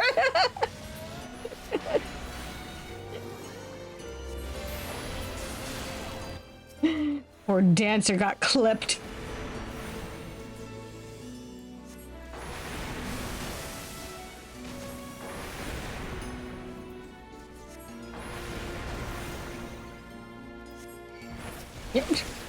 Excuse me? Get over here. Tank!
Hell if I know what its deal is.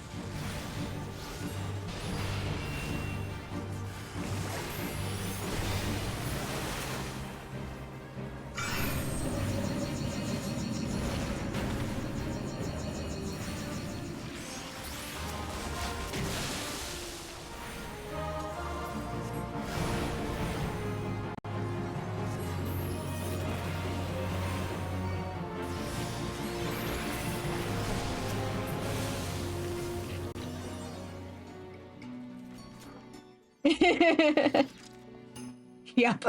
God damn it.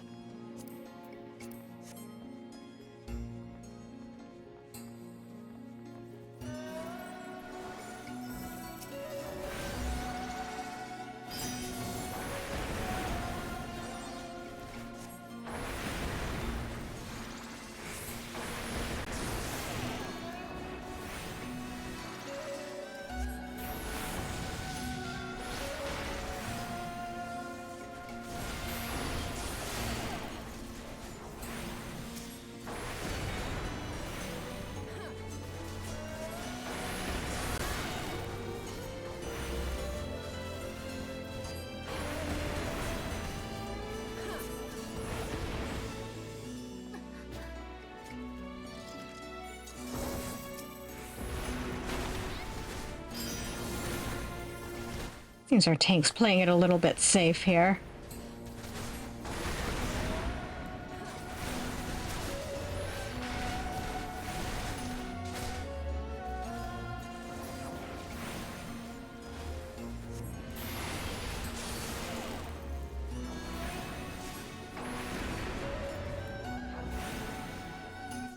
True.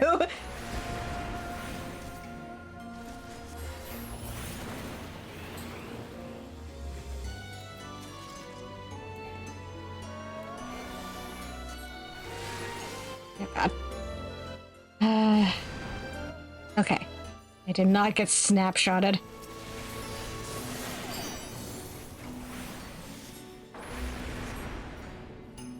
But yeah, you can do a mega pull here. Pull those two previous mobs and everything in here.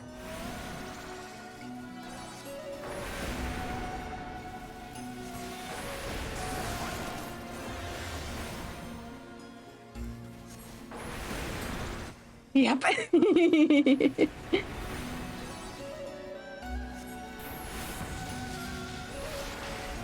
I guess to be fair, this would be a bit dicey for a gunbreaker and a sage combo.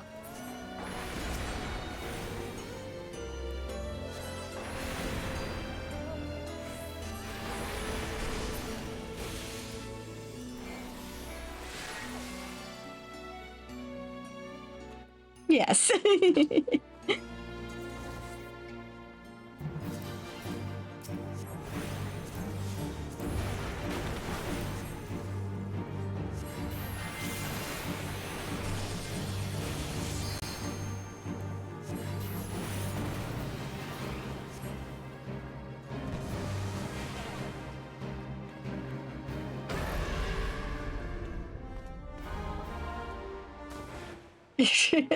Don't stand in there after avoiding the seduction. Oh, oh, for fuck's sake. You're gonna make me move.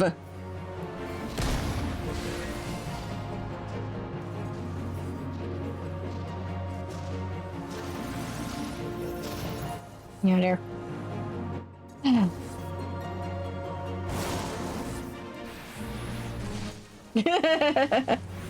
I'm not the dancer. I shouldn't be dancing.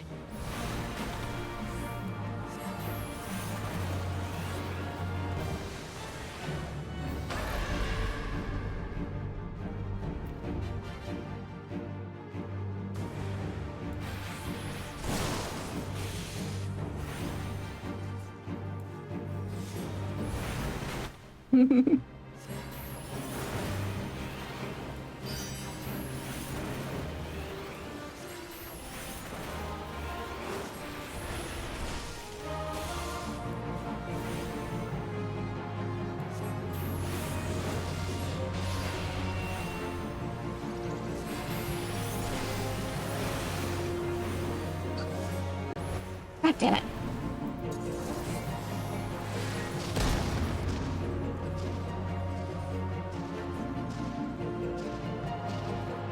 Move out of the way, Sage.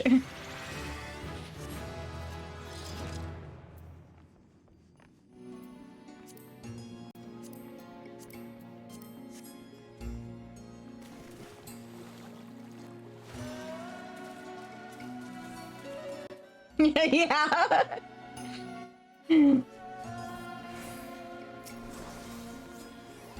Why they gotta make me move? My shtick is not moving.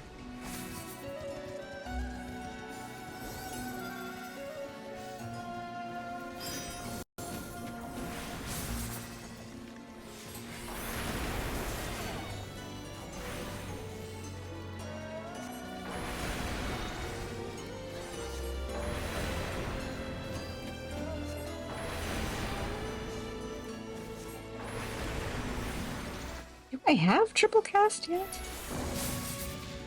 Do I have it at this level or not? I can't remember. I don't have it on my hotbar, obviously, but...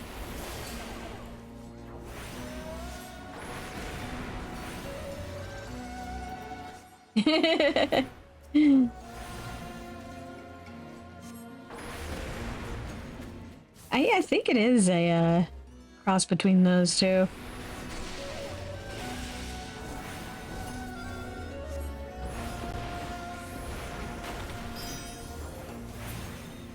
There we go.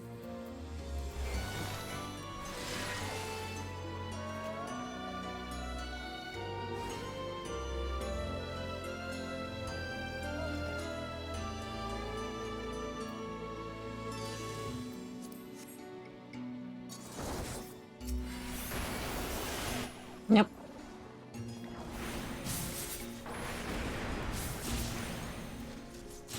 Swear if you come at me again. Okay.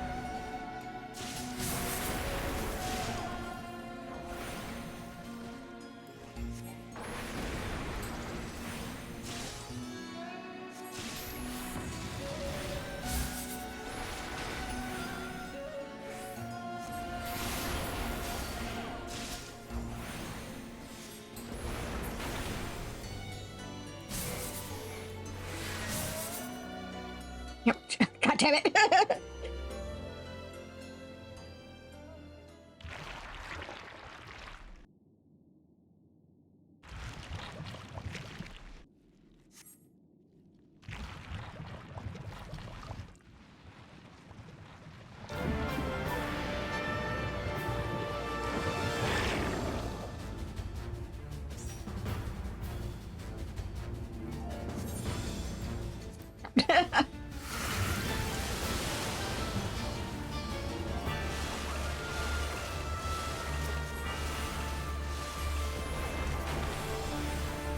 No treasure for me.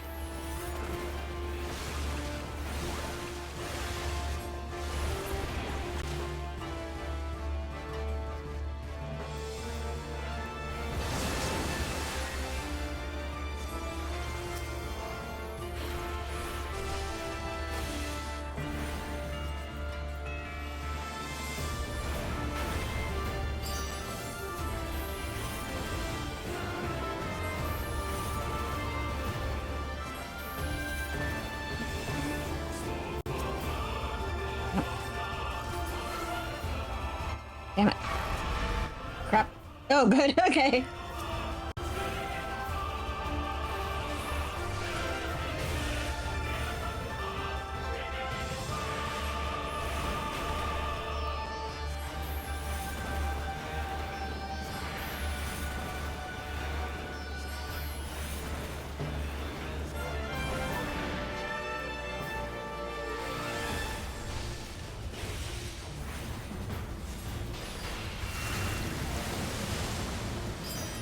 It is.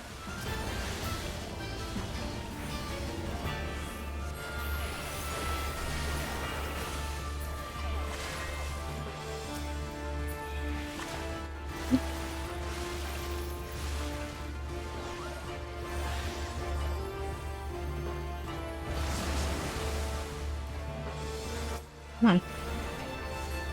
Become targetable again.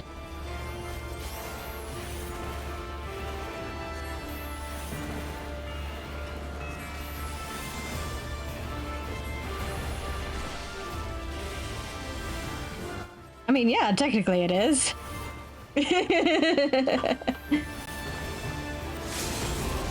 There we go.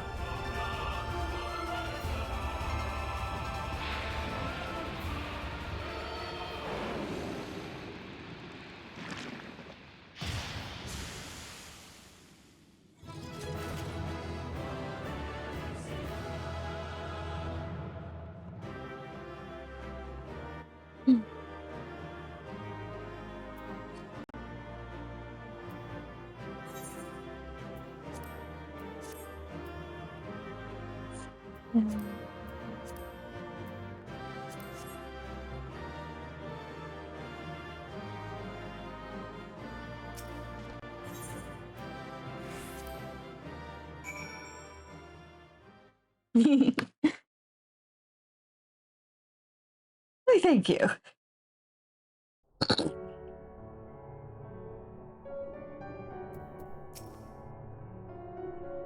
I know not how to thank you. You saved them, Svarn. You saved all of them, even the Ruby Princess. While she is unharmed, she is currently unconscious. Shiosai has carried her to Sui no Sato, where she might rest undisturbed. It looks as though it will be a while before she wakes. Before we speak any further, however, let us return to the village.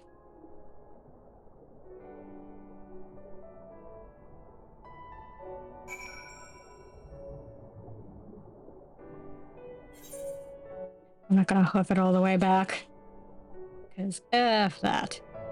But I am going to teleport over here.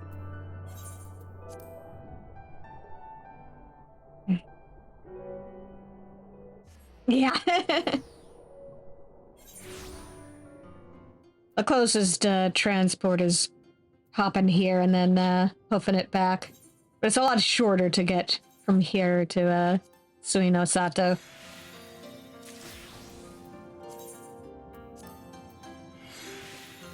Let me get... Yeah, I made that exact same joke earlier. During that long-ass swim. Yes.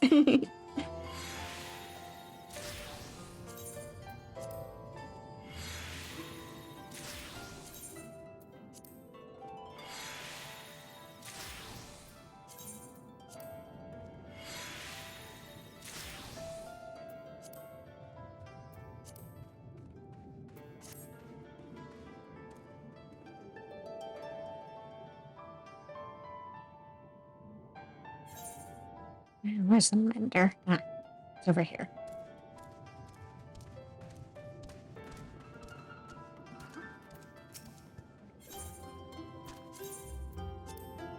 Hair all my shit. Oh, right. I leveled up. Alright.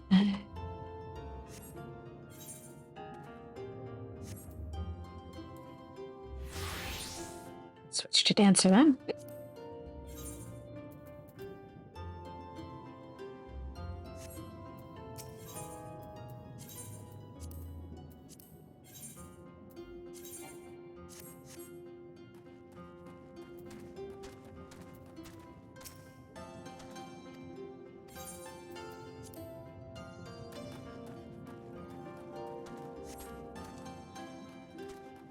And may as well drop off this quest while I'm here.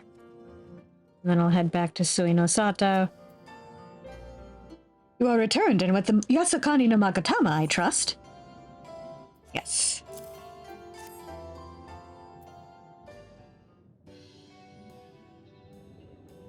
Yes, there's no mistake. Well done, well done. So, about the Red Kojin, you said there was a way to make them retreat into their shells? Are you ready to tell us now? I did indeed, and yes, I am. For you see, divinity resides not only in material vessels, but in individuals. In laying claim to this most sacred of treasures, you have demonstrated an affinity with the divine. To treat with men and women such as you is to invite fortune into our homes. Gladly will we aid your cause.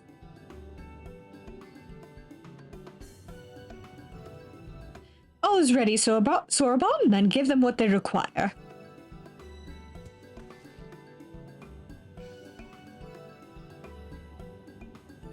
This is a ceremonial knife of some sort? Before this blade, that which is sealed shall open, the treasure vault of the Kojin on the Isle of Zeki. It is said it is there that our most prized relics, be they of the red or the blue, are kept safe. Fiercely do the red guard it, for its contents are more precious than their lives. Were the vault to be attacked, their response would by necessity be immediate. Kojin would be summoned from realms around to defend their treasures. And were we to sow enough chaos, the Reds in service to the Imperials would have no choice but to answer the call as well. Giving the Confederacy the sign they've been waiting for. Without the Kojin, the Imperials don't have nearly enough troops in Asari to hold off the pirates. However, you must understand that the vault is holy ground, home to 1,000 kami. To intrude upon it without paying the proper respects is a sacrilege we cannot condone. So, if we were to pay the proper respects, it would be all right? Great! How do we do that again? The Yasakani no Magatama is one of 3 most coveted treasures of the Kojin. The other 2 lie within the vault. Were you to deliver the jewel unto the others and thereby make them whole, the kami may forgive your trespass and instead delight in your mischief-making.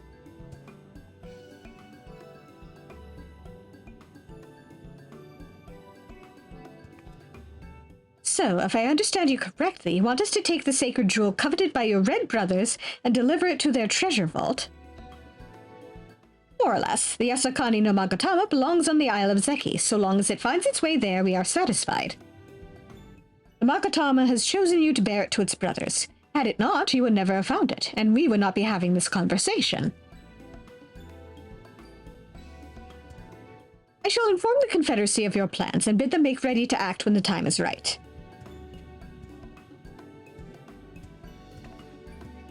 The Isle of Zeki lies to the west of Sui no Sato. Look for a cave beneath the waters.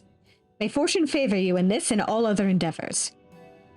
Okay, so I have to go to Sui no Sato anyway, so...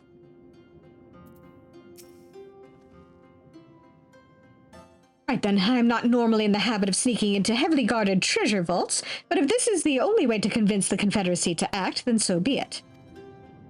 You should be prepared for a fight. The bigger the better. The kind where you'll wish you had 7 of your most battle-hardened friends at your side. Very convenient.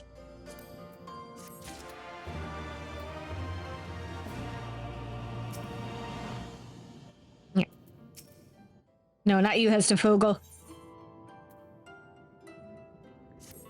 Yes. Hey, do 7 random people want to come help me beat some guys up? Yeah,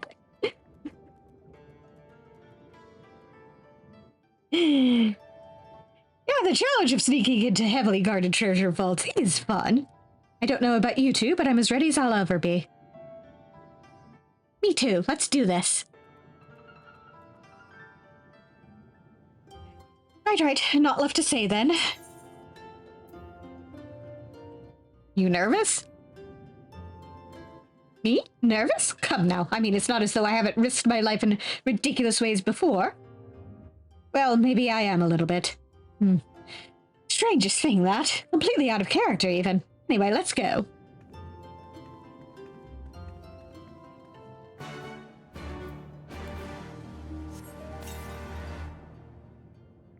Also, I see that there's another bun, talking to the, Kojin.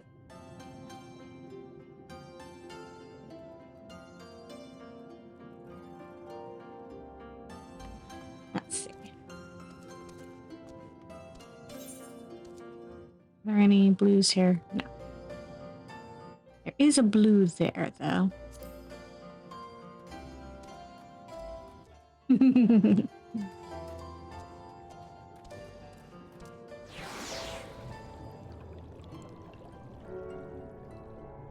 The Bun army will take over the world.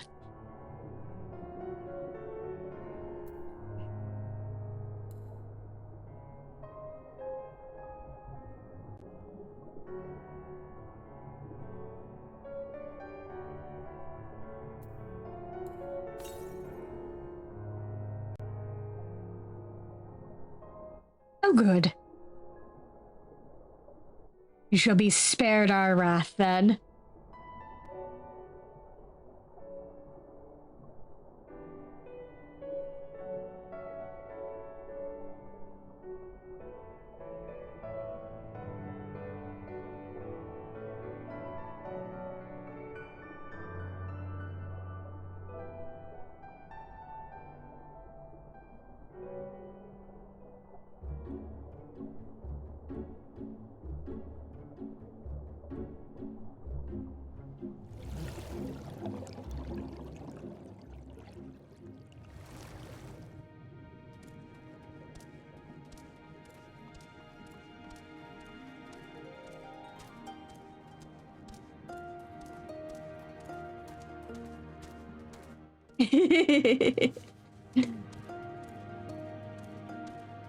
Like something, all right.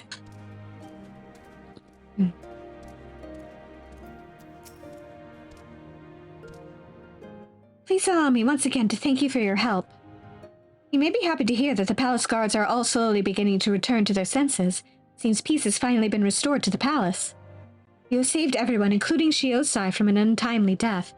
If only the Ruby Princess would open her eyes, Sui no Sato will be exactly as it was before. I suppose we must simply be grateful for how well things turned out. Now that the worst of the storm has passed and the tides have begun to calm, it is time that I came clean.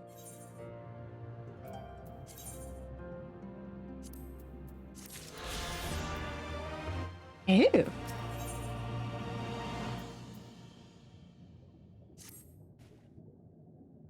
The hour of truth is upon us, yet I am unsure of how, of where to begin. The Ruby Princess who quietly slumbers on, she... Perhaps this will be easier to explain if you could look upon her as I speak. Please, follow me.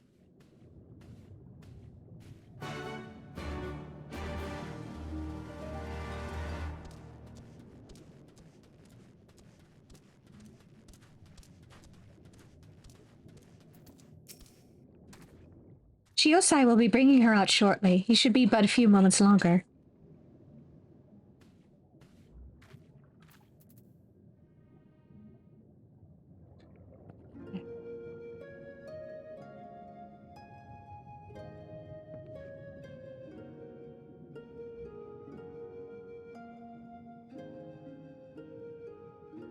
Oh, Sui, why? Why do you refuse to open your eyes?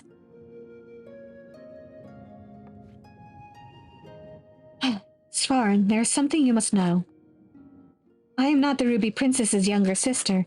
In fact, she has no sister. I am the Ruby Princess, ruler of Sui no Sato. The slumbering girl before you goes by the name of Hisui, and is my dearest friend. We've known one another since childhood. Your Grace, I'm entirely to blame. Had I been more prepared, more aware, Lady Hisui would not be in this sorry state. You see, a few days ago we received visitors from the outside. They had come to perform a court ritual. To protect the Ruby Princess from any potential dangers, we decided to conceal her true identity. Right? I had her lady-in-waiting, Hisui, take her place, as she and her highness bear a great resemblance to each other, something owing to the fact that they are distant blood relatives. I was confident no one would notice the switch. I was right. That is why, when proceedings commenced, it was Lady Hisui who became possessed by the terrible fiend they summoned, and now... well, you can see for yourself what has become of her.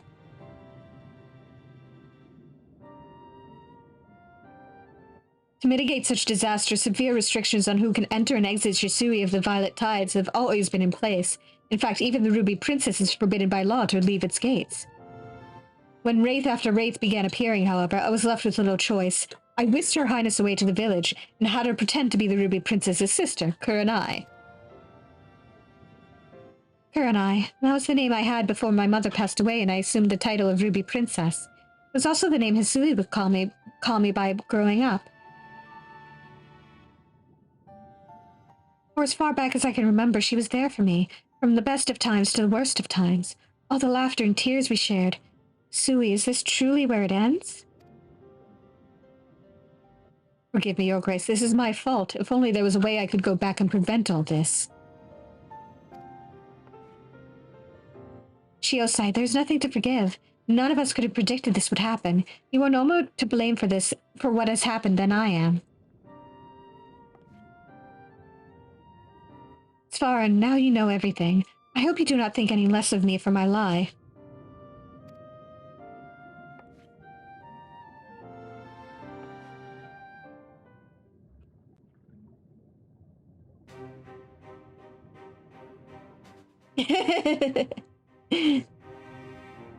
Well, it's definitely a good question.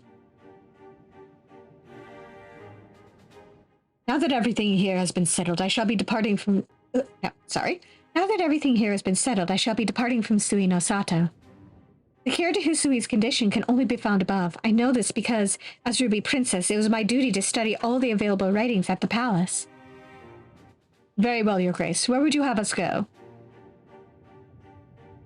No, Shiosai. I shall be embarking upon this quest on my own. You will be staying here. The people need you to protect them in my absence.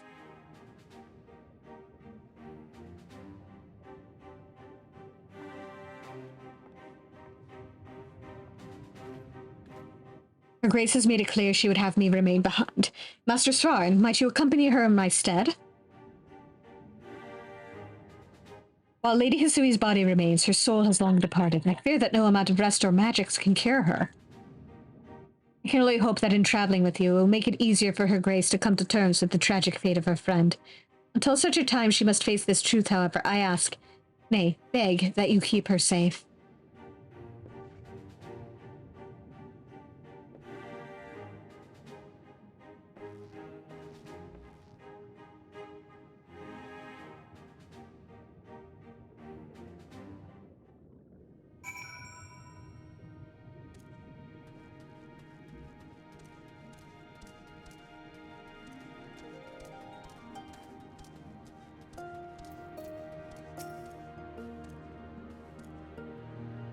You are offering to accompany me on my travels? That is incredibly generous of you. Thank you. I shall give you some time to prepare before leaving Sui no Sato. Please come find me as soon as you are ready to go.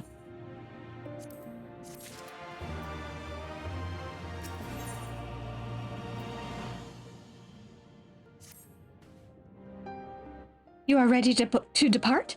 Excellent. Let's make for Onokoro. I believe it will best be served by beginning our search there. You see, while we have next to no contact with the outside world, we do receive the occasional visit from the Kojin of the Blue. During one such visit, I was given a tome filled with fairy tales. It was old, worn, and, from what I am given to understand, written in Kugane. In it was a story about a fisherman who sailed the Ruby Sea. While traveling, he came across a princess who had fallen into a years-long slumber. She was eventually awakened upon taking an elixir of some sort. What intrigues me, however, is the fact that many of the places this fisherman visited exist in the real world. It makes me wonder if perhaps this story is rooted in reality. The tale begins in Onokoro. I trust you will escort me there? Thank you. Now, let us depart without any further ado.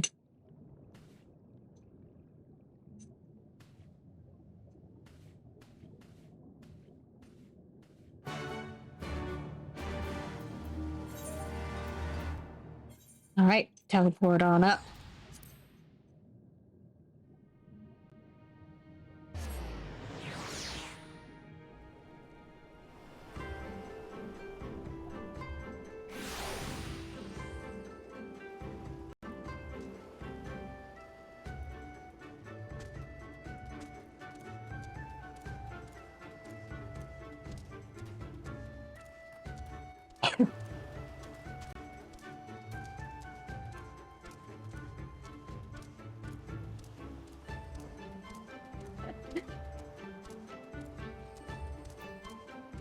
Oh, look at how tiny she is. So this is Onokoro. It is a lovely place. The people here are incredibly warm. Take this gentleman, for example. As soon as I set foot on the island, he offered to take me on a tour. What are you looking at?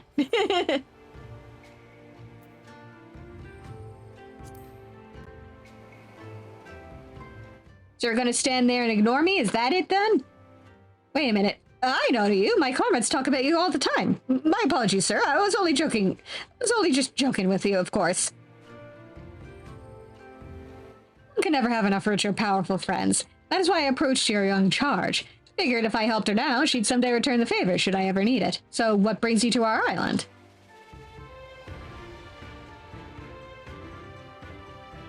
You're looking to learn more about a fairy tale? I know nothing of fairies or tales, but mayhap I can direct you to someone who does. There's a fisherman who visits us once a year to hunt for treasure. Some of the men here say he's as old as the seas themselves. I reckon he, if anyone, would be able to tell you your story. Luckily for you, he just arrived the other day. You should be able to find him at the Quick Escape Pier. Thank you for your assistance, sir. We will go speak with him right now. Not to worry, little lady. Just be sure to remember my name and pay me back when the time comes.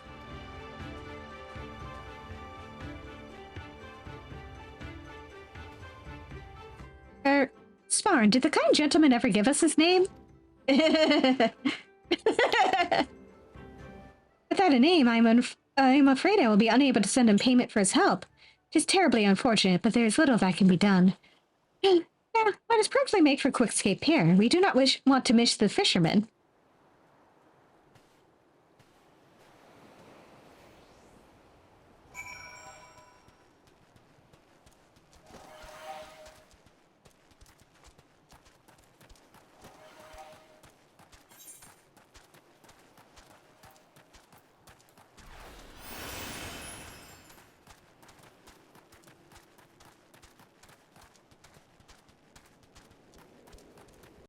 I swear if anything tries to attack me while I'm going out here.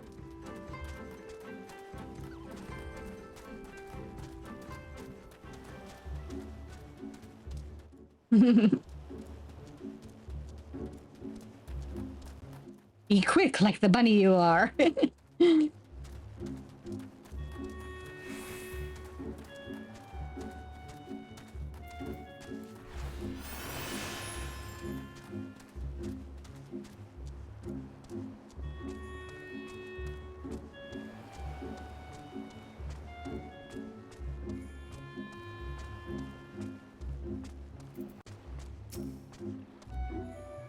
Oh there, is there something you need?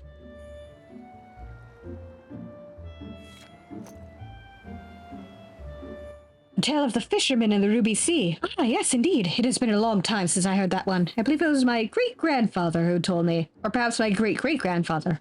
Or perhaps my...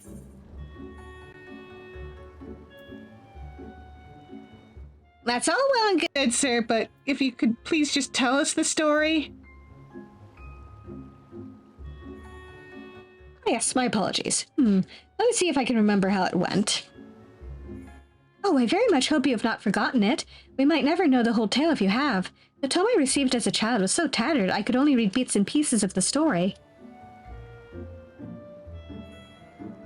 I recall now. Once upon a time, there was a fisherman on the island of Onokoro who saved a Kojin of the Blue from the maws of a terrible beast.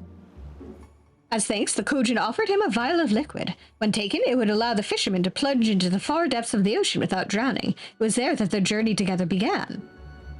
They visited temples, palaces, and villages under the sea. They met all manner of men, women, and creatures, including a beautiful princess who had fallen into a deep, deep slumber.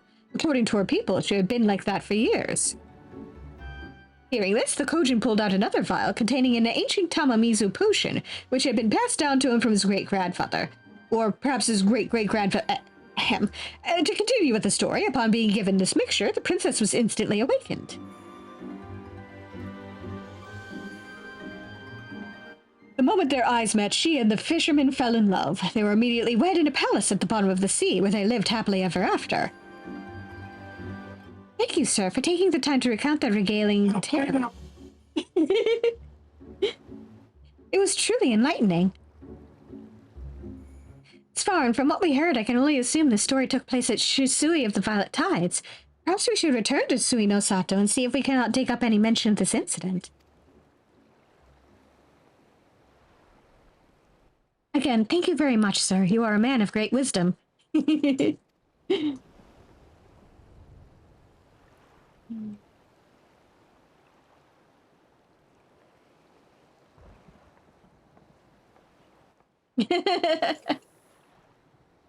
Well, I mean, this guy over here.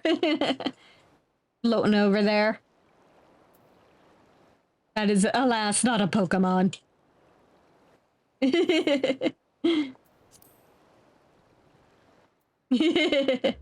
Oh, if only. Let me hop over to Tamamizu and call it a night there. We will pick up from here next week. Thank you all for coming, and have a good evening, everybody.